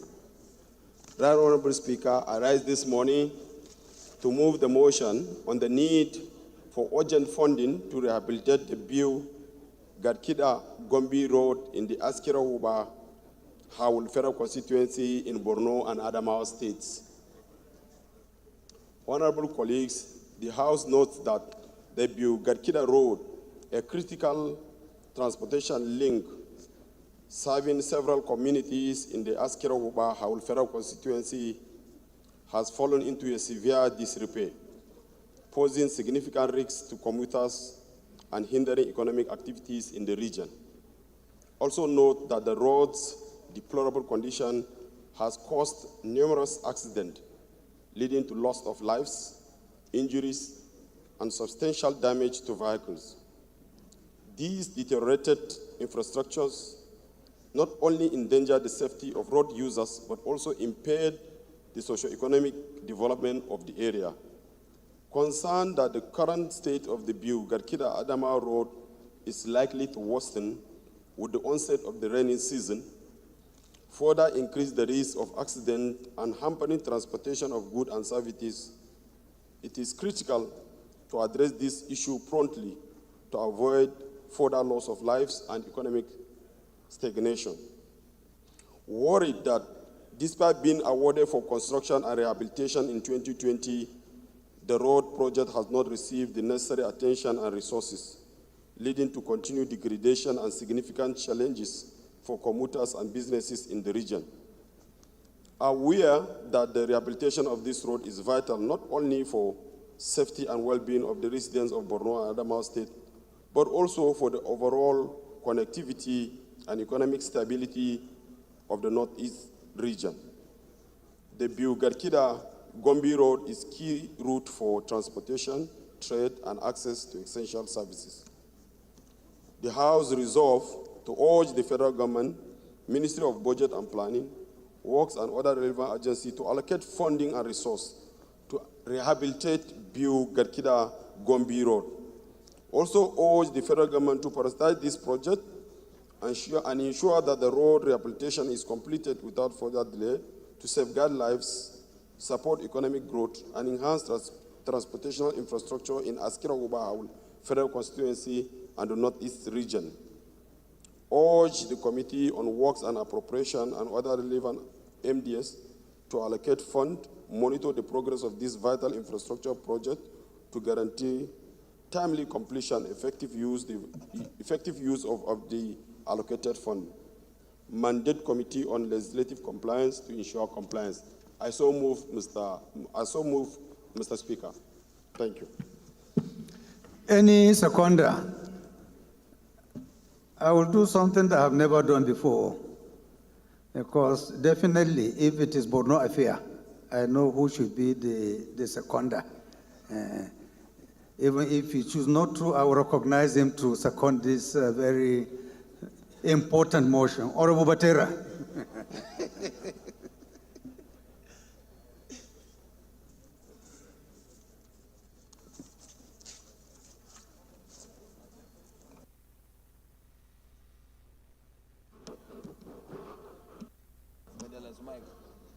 Check your mic. Somebody's mic might be on. Honorable Speaker, honorable colleagues, my name is Mukhtar Bechara Aliu. I represent the good people of Biu, Bayo, Kwayoko Sarshani. I'm from Borno State. I rise to second the motion as moved by my brother, Honorable Maidala. Those in support of this motion should say aye. Those against should say nay. The ayes have it. This motion is referred to the Committee on Works and Legislative Compliance for further legislative action.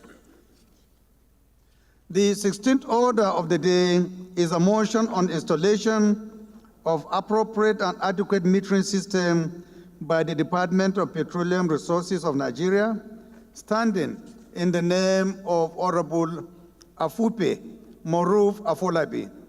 Honorable Afolabi is hereby invited to move the motion. Mr. Speaker, honorable colleagues, my name is Afolabi Afupe. I represent the group of Abuja South local government from Ogun State, Mr. Speaker. I want to deliver Mr. Speaker to step down this motion for many reasons, sir. Thank you, honorable colleague. Thank you, sir. This motion is stepped down by the leave of the House.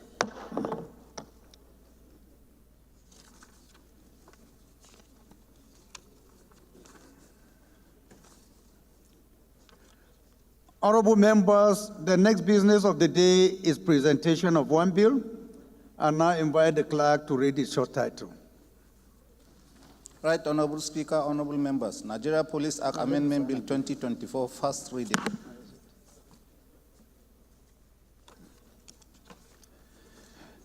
Thank you, Clerk. The next order of the day is commencement of debate on the general principles of a bill for an act to amend the Nigerian Police Act 2020 to review the service years of police personnel in order to improve the experience and expertise of the police workforce, to retain experienced personnel and reduce the cost of training and recruiting new officers, improve the morale, performance, and job satisfaction, and to address the shortage of experienced police personnel and related matters standing in the name of Honorable Tajuddin Abbas and Honorable Abubakar Maki Eleman. Honorable members will recall that the bill was read the first time on Tuesday, 24th May 2024.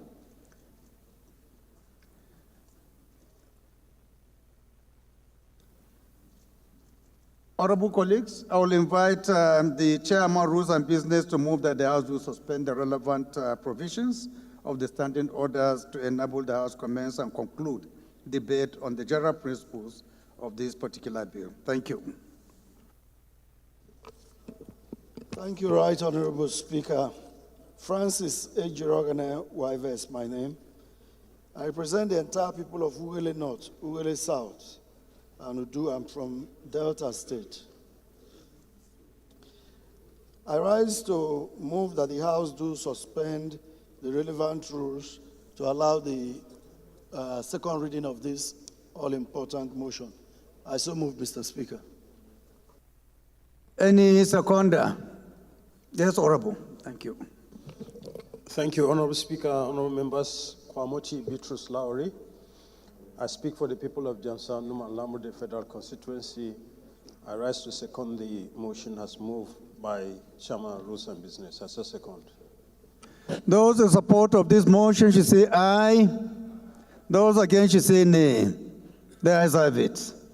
Honorable colleagues, with your kind permission, Honorable Mikey will lead the debate on our behalf. Thank you, Mr. Speaker. My honorable colleagues, I remain Abubakar Maki Eleman. I'm from Jigawa State. I represent Madam Doro Kaugama Federal Constituency. Mr. Speaker, I rise to lead the debate on the bill to amend Police Act 2020. My respected colleague, this is a very straightforward piece of legislation that seeks to amend the Nigerian Police Act 2020. Mr. Speaker, my honorable colleagues, this bill seeks to amend the Nigerian Police Act 2020 to review the service year of police personnel in order to improve the experience and expertise of the police force. Mr. Speaker, my honorable colleagues, to retain expense and personnel and reduce the cost of training and retraining new officers, improve the moral performance and the job satisfaction, and to address the shortage of experienced police personnel. Mr. Speaker, my honorable colleagues, my respected colleagues, in view of the present security challenges being faced in our country and the effort of the police to bring it under control, the need to amend this act, it becomes necessary for us in the system, and therefore appeal to our overwhelming support and the bill to be read for the second time. Thank you, Mr. Speaker, and my honorable colleagues. Any seconder to this bill? Honorable Mepalas. Thank you, Mr. Speaker. Honorable colleagues, Kabir Ahmadu Mepalas is my name. I represent the entire people of Bosos Afe, Federal Constituency. Mr. Speaker, I'm from Zamfara State. I rise to second this bill. I so second, Mr. Speaker. Thank you. Those in support of this motion should say aye. Those against should say nay. The ayes have it. This bill is referred to the, clerk, read the long title, please. Right, Honorable Speaker, honorable members. A bill for an act to amend the Nigeria Police Act 2020 to review the service years of police personnel in order to improve the experience and expertise of the police workforce, to retain experienced personnel and reduce the cost of training and recruiting new officers, improve the morale, performance, and job satisfaction, and to address the shortage of experienced police personnel and for related matters. Second reading.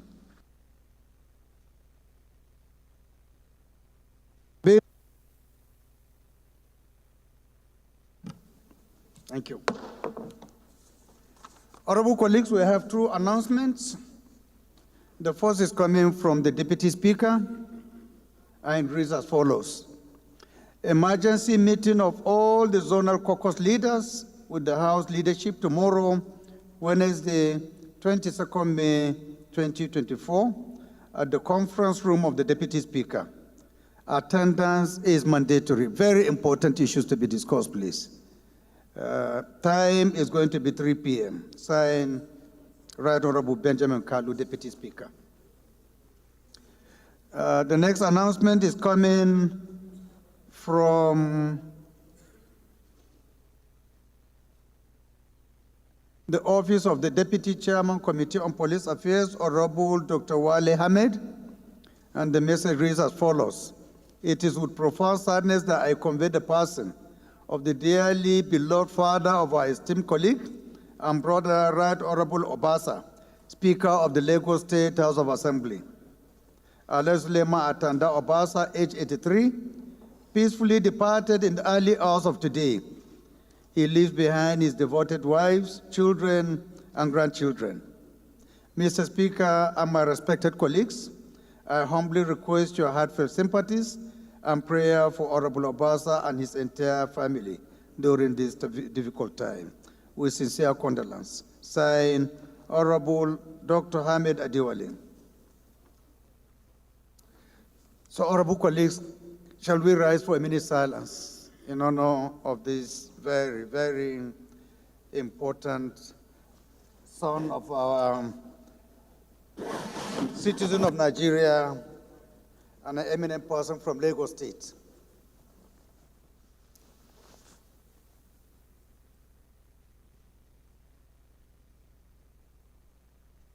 May his soul rest in peace.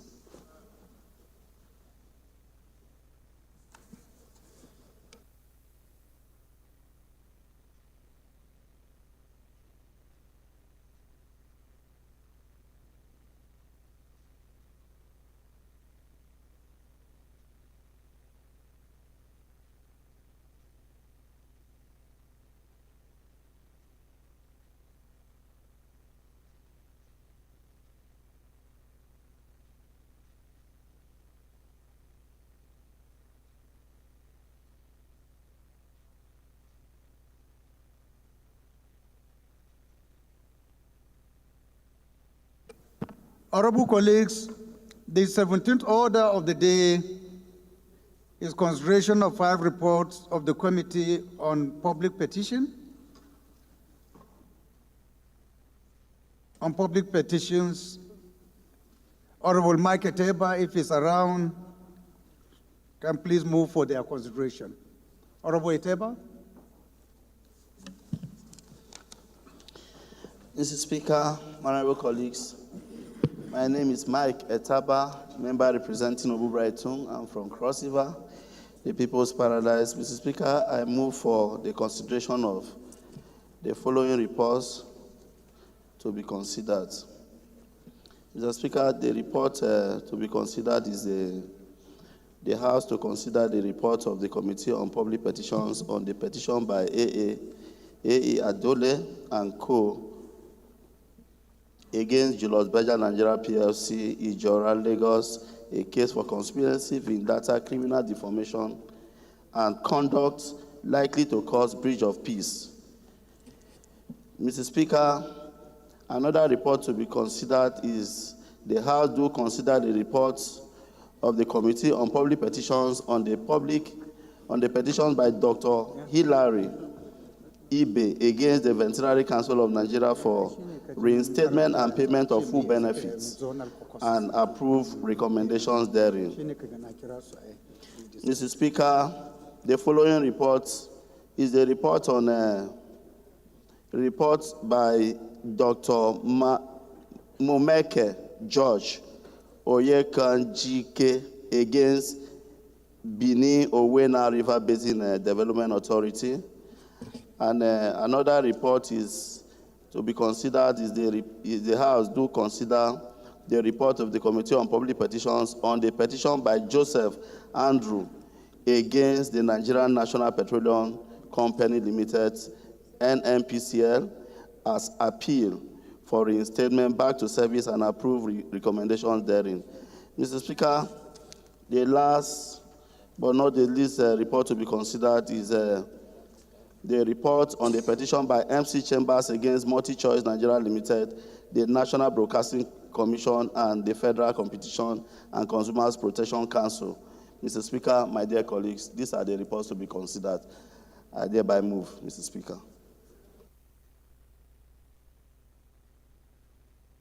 Any seconder?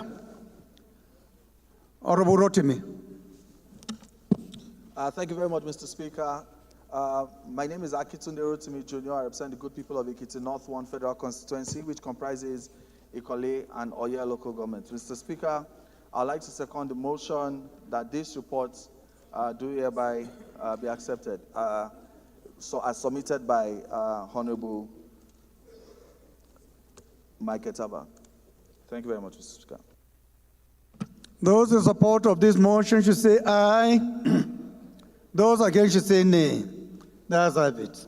Leader, can you move that the House resolve to the Committee of the Whole to consider these reports? Mr. Speaker, I rise to move that the House do resolve into Committee of the Whole to take the reports submitted by Honorable Etaba. I so move. The Leader. Mr. Speaker, my dear colleagues, I rise to second the motion as moved by the House Leader. I so second. Those in support of this motion should say aye. Those against should say nay. That is it. House has resolved to the Committee of the Whole. Thank you.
Most distinguished colleagues, the first report to be considered is that of the Committee on Public Petition on the petition by A.E. Adole and Co. against Julius Berger Nigerian PLC, Ijora, Lagos.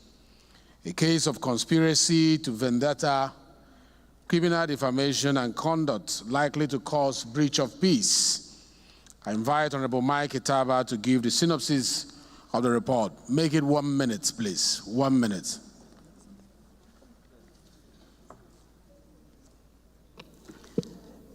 Mr. Chairman, my honorable colleagues, my name once again is Mike Etaba from Cross River. Like you've rightly instructed, Mr. Chairman, I'll just give a breakdown on the consideration. This report we are considering now, which is the A.A. Adole is in respect of the sack of Mr. Julius. Sorry. Is in respect to the sack of Mr. Umar Edet Okun. And the recommendations here from the House Committee on Public Petitions is to urge the management of Julius Berger Nigeria PLC to reinstate the petitioner, Mr. Umar Edet Okun, back to the service of Julius Berger Nigeria PLC, pay him all the areas of his benefit and entitlement, or in the alternative, pay him off with his entitlement and benefit if his services are no longer, required in the company. Caution the management of Julius Berger PLC to always abide by the extant employment laws and regulations as regards to the management of the staff of the company. Mr. Chairman, these are the synopsis of the first report, sir. Thank you very much. But next time, don't read your recommendation. Okay. Synopsis does not mean reading the recommendation. Okay. Just summarize it. Okay, sir. Yes.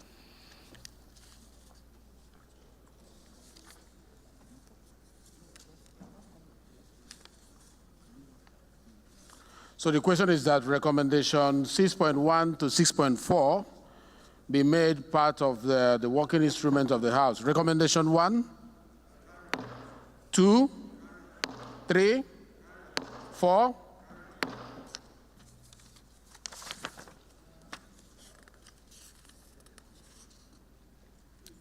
Leader is gone. You have something to point out? Please do. Thank you very much, Chairman. Recommendation 6.4. Recommendation 4? No, 4. Am I looking at the right one? Page 5. Yes. I think, I'm not sure Julius Berger appeared before this committee. Did they? Julius Berger. They did not come. This is a recurring thing. They never show up. I just thought I should point this out so that we would have to decide on how to handle Julius Berger. With the money they make in this country, they have a flagrant disregard for the powers of this House. Thank you very much, Chairman. Thank you very much. This caution should go from the House, a written caution to Julius Berger.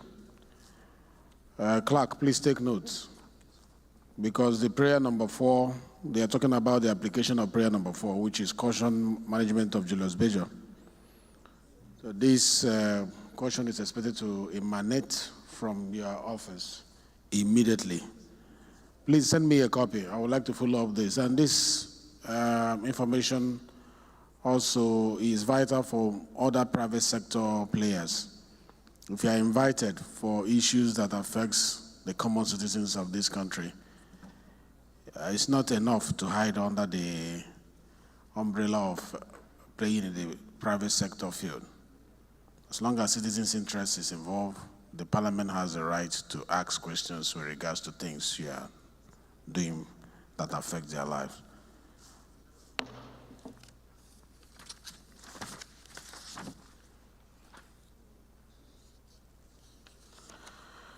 The second report to be considered, Chairman, sir, is that of, yes. Is it on the first? Yeah, I just wanted to lend my voice to what. I wanted to lend my voice to what the leader of the House has said. We have agreed to caution. I don't know to what extent that caution will really serve the purpose. Invite them, they don't come. Are we cautioning them not to come? Are we cautioning them to come? Or I'm thinking aloud anyway, that if leadership use instrumentality of the office to summon them, and let us see if they will come.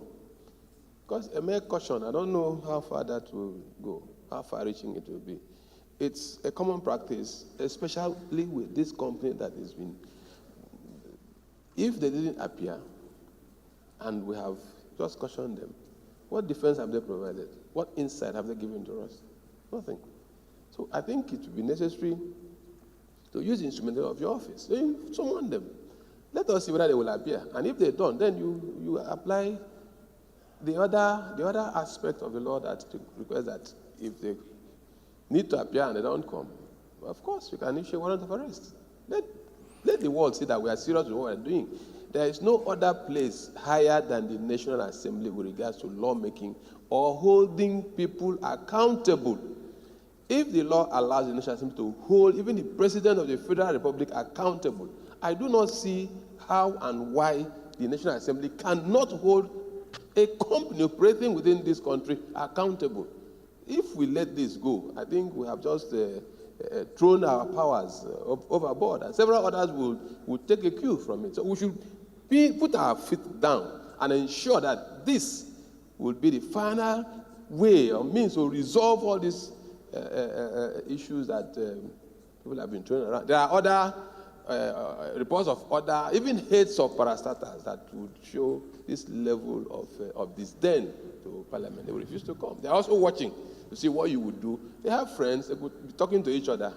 They invited us and we refused to go. What did they do? A mere caution. It's just my opinion. Thank you very much, Mr. Chairman. Thank you, Honorable. Can you move it as a motion? I want you to move it as a motion because the chair cannot move that motion. The motion will always come from the floor. So move it as a motion that beyond the prayer number 4 or an amendment to that prayer number 4, that beyond cautioning them that they should be summoned by the House through the leadership, we cannot grant what is not prayed. So make it a prayer as an amendment to the existing prayer. We will now vote on that. You have the floor. Thank you very much, Mr. Chairman. Awaji Nombeg Dagomie Abiante, I represent Andoni Opopo Nkora Federal Constituency. Mr. Chairman, having gone through the recommendations of the Committee on Public Petitions with respect to the petition between A.E. Adole and Co. against Julius Berger and the need to caution, I want to add recommendation number 6.5, that having noticed the behavior of Julius Berger regarding the attempt to resolve these issues, their non-appearance, and the need to put to rest attitude and conduct of this kind, that this House mandates the leadership to summon the management of Julius Berger to appear before her to give further insight and explanation on why they have always ignored or refused to obey invitations from the National Assembly. Being that this is the highest law-making body and organ of this country, with the mandate of even... You're now leading a debate. I so move, Mr. Chairman. So move. I think you've laid a very good foundation, and I must commend you for being very observant. That is the purpose of this consideration of report, committee of the whole, where we deep dive on recommendation. I really commend you for pointing this out as a seasoned legislator. This motion has been moved, like you know. The chair cannot grant what is not prayed. The amendment to that motion, the prayers, have been made by Honorable Abiante. Let's have you, Honorable Agocha, second. But you are not on your seat. Next time you speak from your seat because they are recording where the voice is coming from. So this is the committee of the whole. I thought so, Mr. Speaker. Yeah, go ahead. Thank you, sir. You have a strong opinion there. Mr. Speaker, distinguished colleagues, my name is Honorable Obi Agocha. I represent the great people of Iguano, Umahe North, and Umahe South Federal Constituency. Mr. Speaker, I'm from Abia State, the home of the most performing governor in Nigeria, Dr. Alex Oti. Mr. Speaker, I rise to second the amendment ably moved by my good friend, Mr. Speaker, I so second. Thank you, Honorable Agocha. Point of order. Point of order? What's your point of order? Thank you very much, Right Honorable Speaker. I observed, sir, you had already hit the gavel on those recommendations. I think we need to move for relevant provisions of the House rules to allow for amendments to be made further to you hitting the gavel. Rules and Business is not here. You move the motion for rescission. Thank you very much, Mr. Chairman, sir. Akitunde Rotimi, Ekiti North 1 Federal Constituency comprising Ikole and Oye local government. I rise to move the motion for the rescission of the earlier decision that was made so that we can accommodate the amendments. Thank you very much. Seconder. Let's go. Yeah, let's hear the voice of our lady. Please, Miriam. Thank you, Honorable Chair, distinguished honorable colleagues. My name is Honorable Miriam Odinaka Onoha. I represent the people of Okigwe, Onoimo, Isialamba, Federal Constituency. I am from Imo State. I rise to second this motion as ably moved by my colleague, Honorable Rotimi. I so second. Thank you, Chair. Thank you, Honorable Miriam. Those in support of this motion say aye. Those against say nay. The ayes have it. Those in support of the first motion that was moved by Honorable Abiante and seconded by our brother Agoja say aye. Those against say nay. The ayes have it.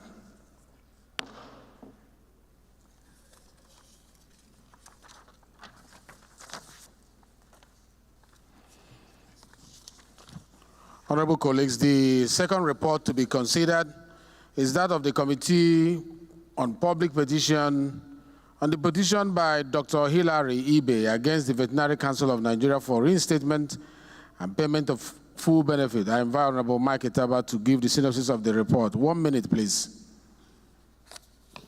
Mr. Chairman, thank you once again. My name is Mike Etaba. Mr. Chairman, I must commend you and my honorable colleagues because of the non-compliance of some of the agencies, MDAs, and private organizations. And one of the things we, the committee, has tried to do is to compile a list of those who have not been responding, waiting for them to defend their budget in 2025. When once your name is found there, I hope the leadership will do something about it to make sure that their budget is not considered completely for not appearing to, attend to Nigerians' issues.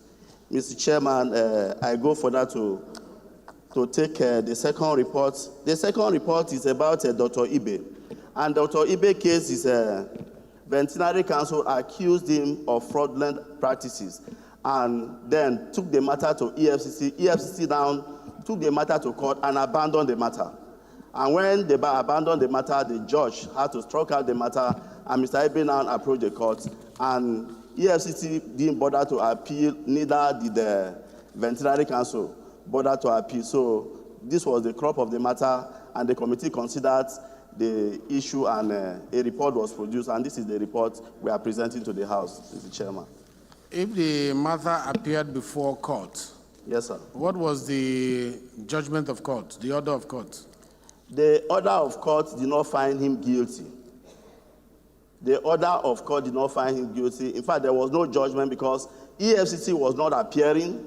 Veterinary Council was no longer appearing. So the matter was abandoned, Mr. Chairman. Okay. Honorable colleagues, we have a rule in this House, this matter is before the court, that we don't enter into that space. But if there's an evidence by the committee that it was abandoned and there is no judgment order from court that is different from the recommendation, we might go ahead and consider this recommendation. Yes, Mr. Chairman, if the matter was in court, we understand that it will be sub judice for us to dive into the matter. But as we speak, the matter was not in court and is not in court. Was it struck out? Was it withdrawn? It was struck out and for non-appearance of the both parties that presented the matter before the Honorable Court. All right, thank you very much. Thank you. Honorable colleagues, the question is that recommendation 7.1 to 7.4 be made part of the recommendation of this committee. Recommendation 1, recommendation 2, recommendation 3, recommendation 4,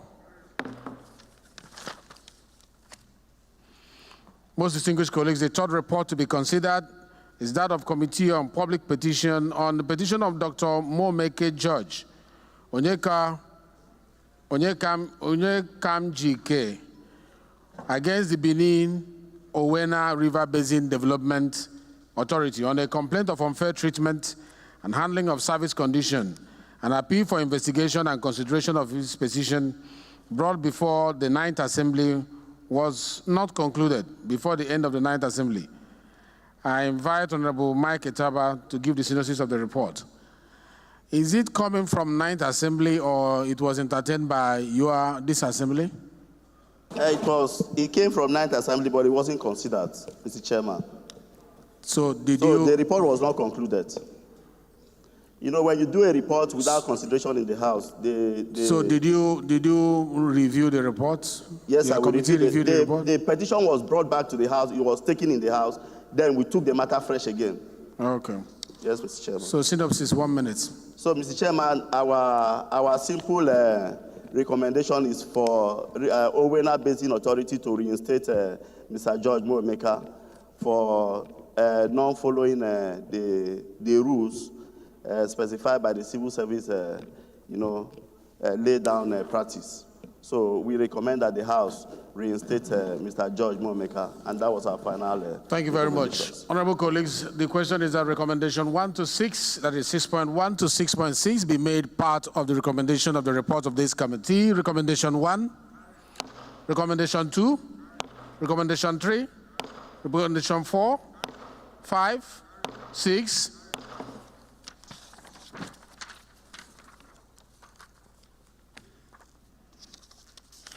Most distinguished colleagues, the fourth report to be considered is that of the Committee on Public Petition on the petition by Joseph Andrew against the Nigerian National Petroleum Commission Limited.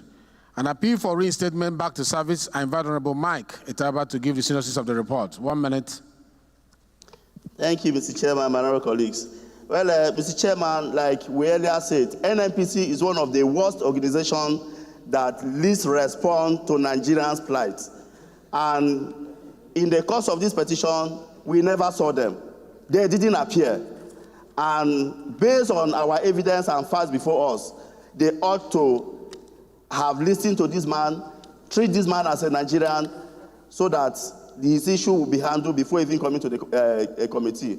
But looking at the petition, we looked at it, and there was no merit, and any reason why the man should be dismissed. So we have reinstated the man by our recommendations, so left for the House to consider the way we have recommended, Mr. Chairman. Thank you very much. Just in the spirit of the precedent that we just set a few minutes ago when our Honorable Abiante raised the issue of non-compliance by those invited to meet with the House. I think that precedent, that rule of stare decisis should apply in this case as well.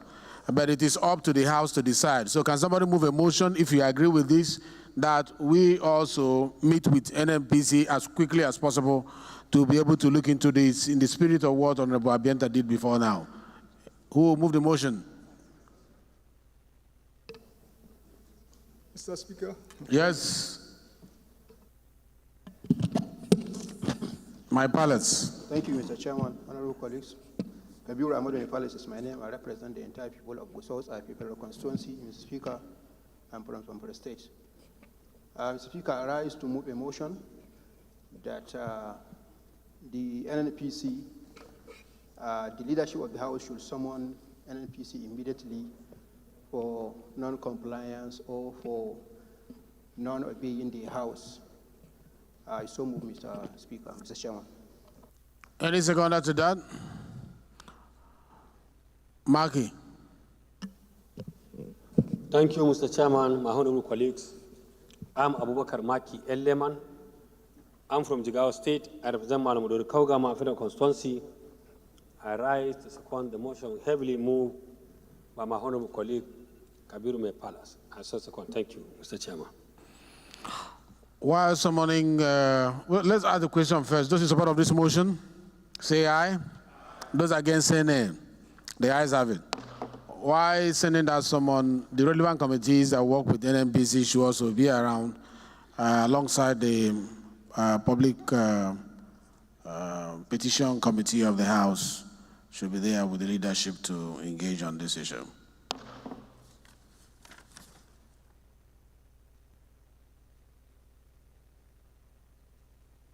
Have we voted on this?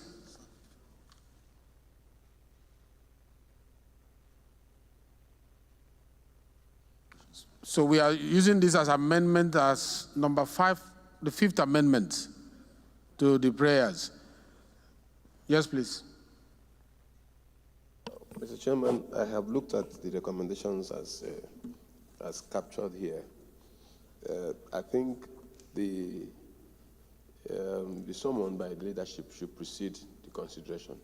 Why? Because if you look at 6.4, the Committee on Public Petition is referring the man back to NMPC for whatever benefits he's going to get. Said that the petitioner should make his records of service available to the management of NMPC that has refused to appear before them. So I don't think that will guarantee any form of justice to the petitioner. Don't you think we can amend that 6.4 and then put the engagement with leadership ahead thereafter to now do number 4? That's okay. That will go, right? Yes. Yes. So the amendment that have been done by my palace, who moved that motion? It was my palace, right? Yeah, seconded by Maki. So that motion, we're putting it as 6.4, while 6.4 becomes 6.5. So it will be, after the engagement comes the 6.5. Those in support of this say aye. Those against say nay. The ayes have. Yes, sir.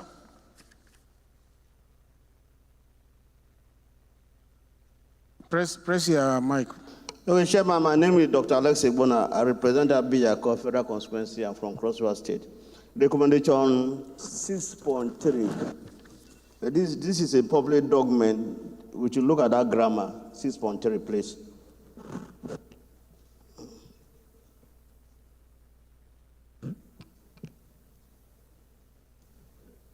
And it can be corrected. Okay, there is a typo error there. He's saying that the construction of the grammar there needs to be worked on. Please, Secretary, take note. Yeah. Honorable colleagues, the 5th report to be considered is that of the Committee on Public Petition on the petition by MC Chambers against MultiChoice Nigeria Limited, the National Broadcasting Commission, and the Federal Competition and Consumer Protection Commission over the persistent and unjustified increase in the tariff. A request to stop same and implement the pay-as-you-view scheme. I invite Honorable Mike Etaba to give the synopsis of this report. Thank you, Mr. Chairman, honorable colleagues. My name once again is Mike Etaba. Mr. Chairman, on this particular petition, a particular chamber's petition, multi-choice. I think this is the last report to be considered. Yes, okay, sir. good. So this particular chamber's petition, multi-choice, and multi-choice happened to be one of the private companies that have refused to honor our invitations to, and also join NBC, join FCCPC in the unusual and on consultation increase of tariff in their charges. So, and this petition was taken at the process of we inviting multi-choice. Multi-choice couldn't make themselves available, but NBC came, the FCCP also came, and our resolution was since NBC is amending their act, they should also make their act more strengthening in such a manner that this incessant increment on a daily basis should not occur. Because we looked at the whole issue, we discovered that holding multi-choice to it's not our duty to ask them to amend their act. It is our duty to amend the act if we find any lapses. Mr. Chairman, actually the act so is under the process. The chair is speaking, please. Okay, sir. if we find gaps in our laws that has created space for them to carry out in a manner that is not within the expectation of the legislators who drafted the law, it is our duty to get back to the House, pick up that piece of law and amend it, not for us to make a recommendation requesting that they amend their act. We make the law, not them. Okay, Mr. Chairman, I think there is an error there. The recommendation did not say we are asking them to amend. We recommend that the House amend the relevant, portion of sections of their act so that it can encourage for more participation in the industry. So, Mr. Chairman, these were our submissions at the end of our deliberations. Thank you. Thank you very much. The question is that recommendation 1 to 4 be made part of the recommendation on this report. Mr. Yes, Chairman. contribution. Yes. My palace, have contribution? Amendment? Yes, Okay, let him finish speaking.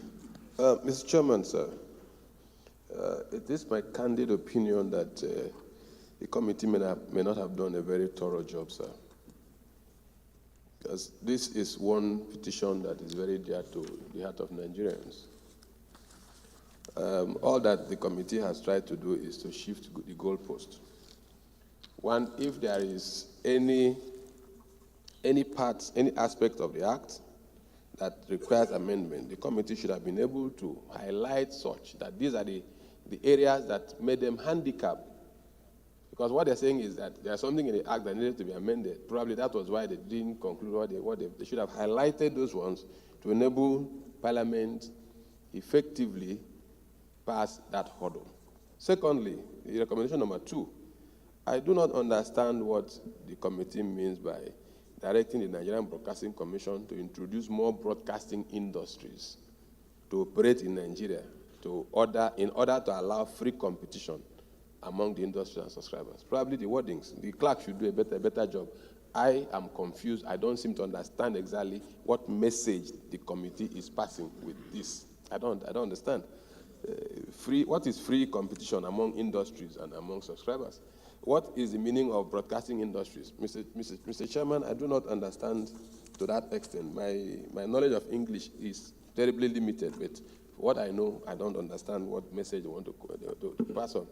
Even recommendation number 4, Mr. Chairman, that the issue of current charges in the country, such as charges in the country, such as inflation, I don't understand, fluctuations in Nigerian currency, removal of fuel subsidy, which led to the increase. They are justifying. They say, go and find out some. They are the ones even justifying what the changes are all about.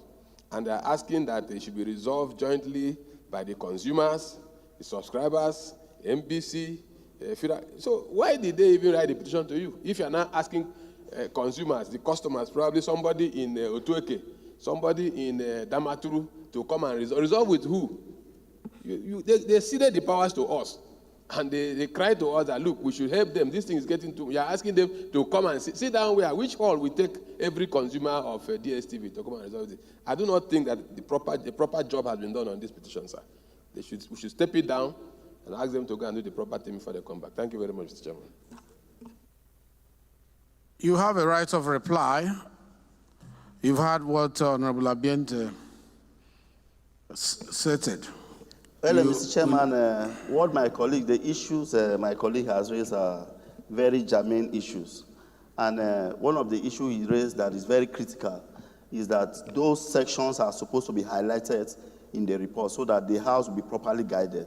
So I think in the wish of the spirit of the chairman, I think you step it down for proper work to be done, Chairman. Yes, Minority Leader. Thank you, Mr. Chairman. My dear colleagues, the Public Petition Committee is a very sensitive committee. In fact, it's like our mouthpiece. All the reports we have read, the grammar is not very good. So I would say that we need to look at the clerk of that committee and give the chairman a better clerk that will help in producing some of these reports. Like Abiante pointed out, if you go through these recommendations, some of them are so hazy, some you need to struggle to understand the meaning of what they want to convey. I know that the first recommendation, we have the NBC Act, and what they are struggling to convey is that because the Act is before us, that they have... They are speaking in the same tones, and I agree with them. I totally agree with them. Reading from here, I've been reading some of the things, correcting it before pronouncing them. Thinking I will talk to the secretariat privately, but now it's been raised openly. It's better to address it. Please, clerk of the House, we need 2 lawyers from your team to work in that committee to help, because there is no how the chairman of the committee will do all the drafting. It's not his work. His work is to preside over sections and get it documented by those who keep record, and he will come here and present it. But when we are reading what has been given to him, we know he didn't draft it. We are struggling, and it ought not to be so. That is our quasi-judicial arm of the parliament. So it must have people with legal competence to be able to deliver there. I don't have intention of keeping us beyond 2 o'clock. So if it is still on this issue, please permit me to rule on it so that we don't go on discussing about it, so that we can leave here in the next 10 minutes. That's my idea. Please kindly bear with me. Kindly bear with me. All right? So this particular report is hereby stepped down by the leave of the House.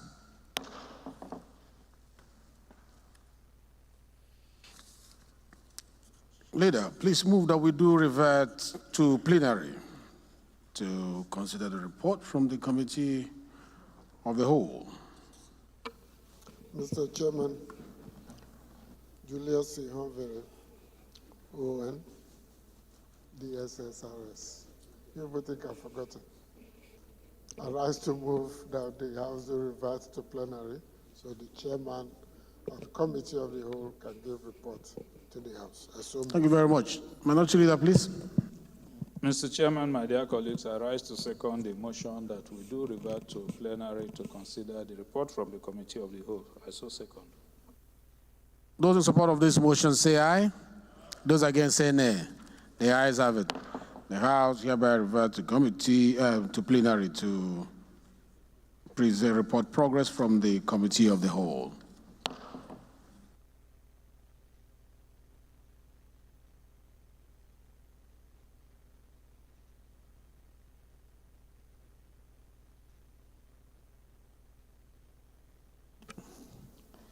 Thank you very much. Honorable colleagues, the Housing Committee of the Whole considered the report of the Committee on Public Petitions on the petition by A.E. Adol and Co. against Julius Berger, Nigeria PLC, Ijora, Lagos, a case of conspiracy to vendetta, criminal defamation, and conduct likely to cause breach of peace, and approve recommendations 1 to 3, approve recommendation 4 as amended of the report.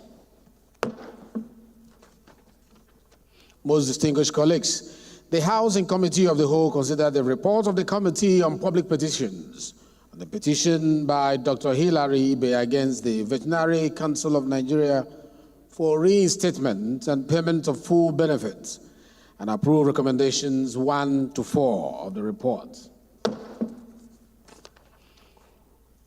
Most distinguished colleagues, the Housing Committee of the Whole considered the report of the Committee on Public Petitions on the petition by Dr.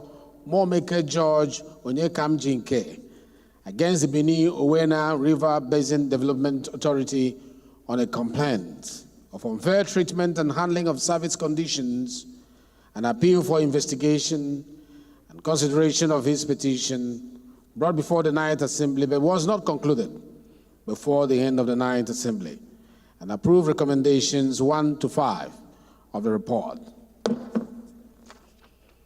Honorable colleagues, the House and Committee of the Whole considered the report of the Committee on Public Petitions on the petition by Joseph Andrew A. against the Nigerian National Petroleum Company Limited, an appeal for reinstatement back to service, and approve recommendations 1 to 3, move recommendation 4 to number 5, and insert a new recommendation 4 of the report. Most distinguished colleagues, finally, the House and Committee of the Whole considered the report of the Committee on Public Petitions and the petition by MC Chambers against MultiChoice Nigeria Limited, the National Broadcasting Commission, and the Federal Competition and Consumer Protection Commission over the persistent and unjustified increase in the tariffs, a request to stop same and implement the pay-as-you-go, as-you-view scheme, and deferred consideration for further legislative action.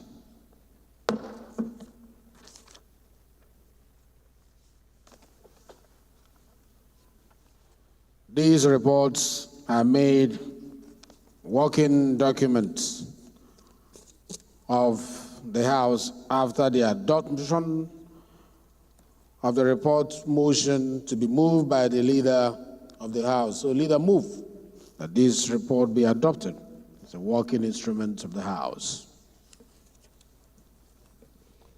Mr. Speaker, I rise to move that the reports ably presented by you be adopted by the House as working documents of the House. I so move. Honorable Chinda, please, Minority Leader. Mr. Speaker, my dear colleagues, I second the motion as moved by the House Leader. I so second. Those in support of this motion say aye. Those against say nay. The ayes have it. This report is hereby made a working document of the House of Representatives. I have an announcement. This is a communication from the President of the Federal Republic of Nigeria.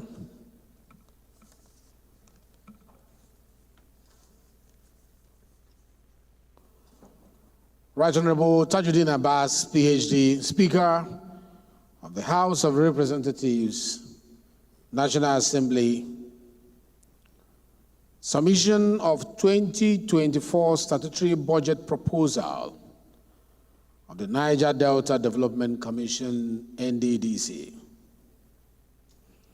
In line with the provisions of Section 121 of the Constitution of the Federal Republic of Nigeria, I forward herewith the 2024 statutory budget proposal of the NDDC for consideration and passage by the House of Representatives.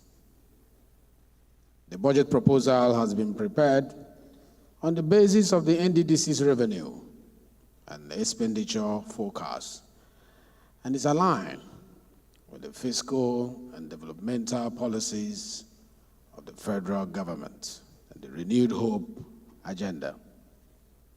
In addition, the budget proposal takes into consideration the 2024-2026 Economic Recovery Growth Plan, as well as key assumptions of the 2024 Appropriation Act of the federal government. The NDDC is prioritizing improvement in security, job creation, youth, and women empowerment, including social welfare, education infrastructure, and increased productivity in agriculture in order to contribute to the economic growth of Niger Delta region and the development of the nation at large. While I trust that the House of Representatives will, in their usual expeditious manner, consider and approve the 2024 statutory budget proposal of the NDDC, please accept, Right Honorable Speaker and members of the Parliament, the assurances of my highest consideration and regard. Yours sincerely, Bola Ahmed Tinubu, President of the Federal Republic of Nigeria. This letter is referred to the Committee of the House on NDDC.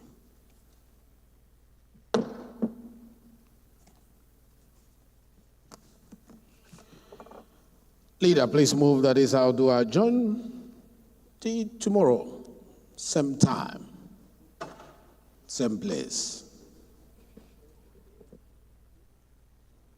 Mr. Speaker, allow me to adopt, as you have just declared, adjourned to tomorrow, same time, same place. I so move. The professor. Minority Leader, please. Mr. Speaker, my dear colleagues, I rise to second the motion that the House do adjourn to tomorrow, same time and same place. I so second. Thank you very much. Those in support of this motion that the House do adjourn till tomorrow, same time, same place, say aye. Those against, say nay. Those who want to adjourn till tomorrow, same time, same place, say aye. Those who want to stay back, say nay. Those who want to stay back will stay, but the House will adjourn till tomorrow. This House is hereby adjourned till tomorrow, same time, same place.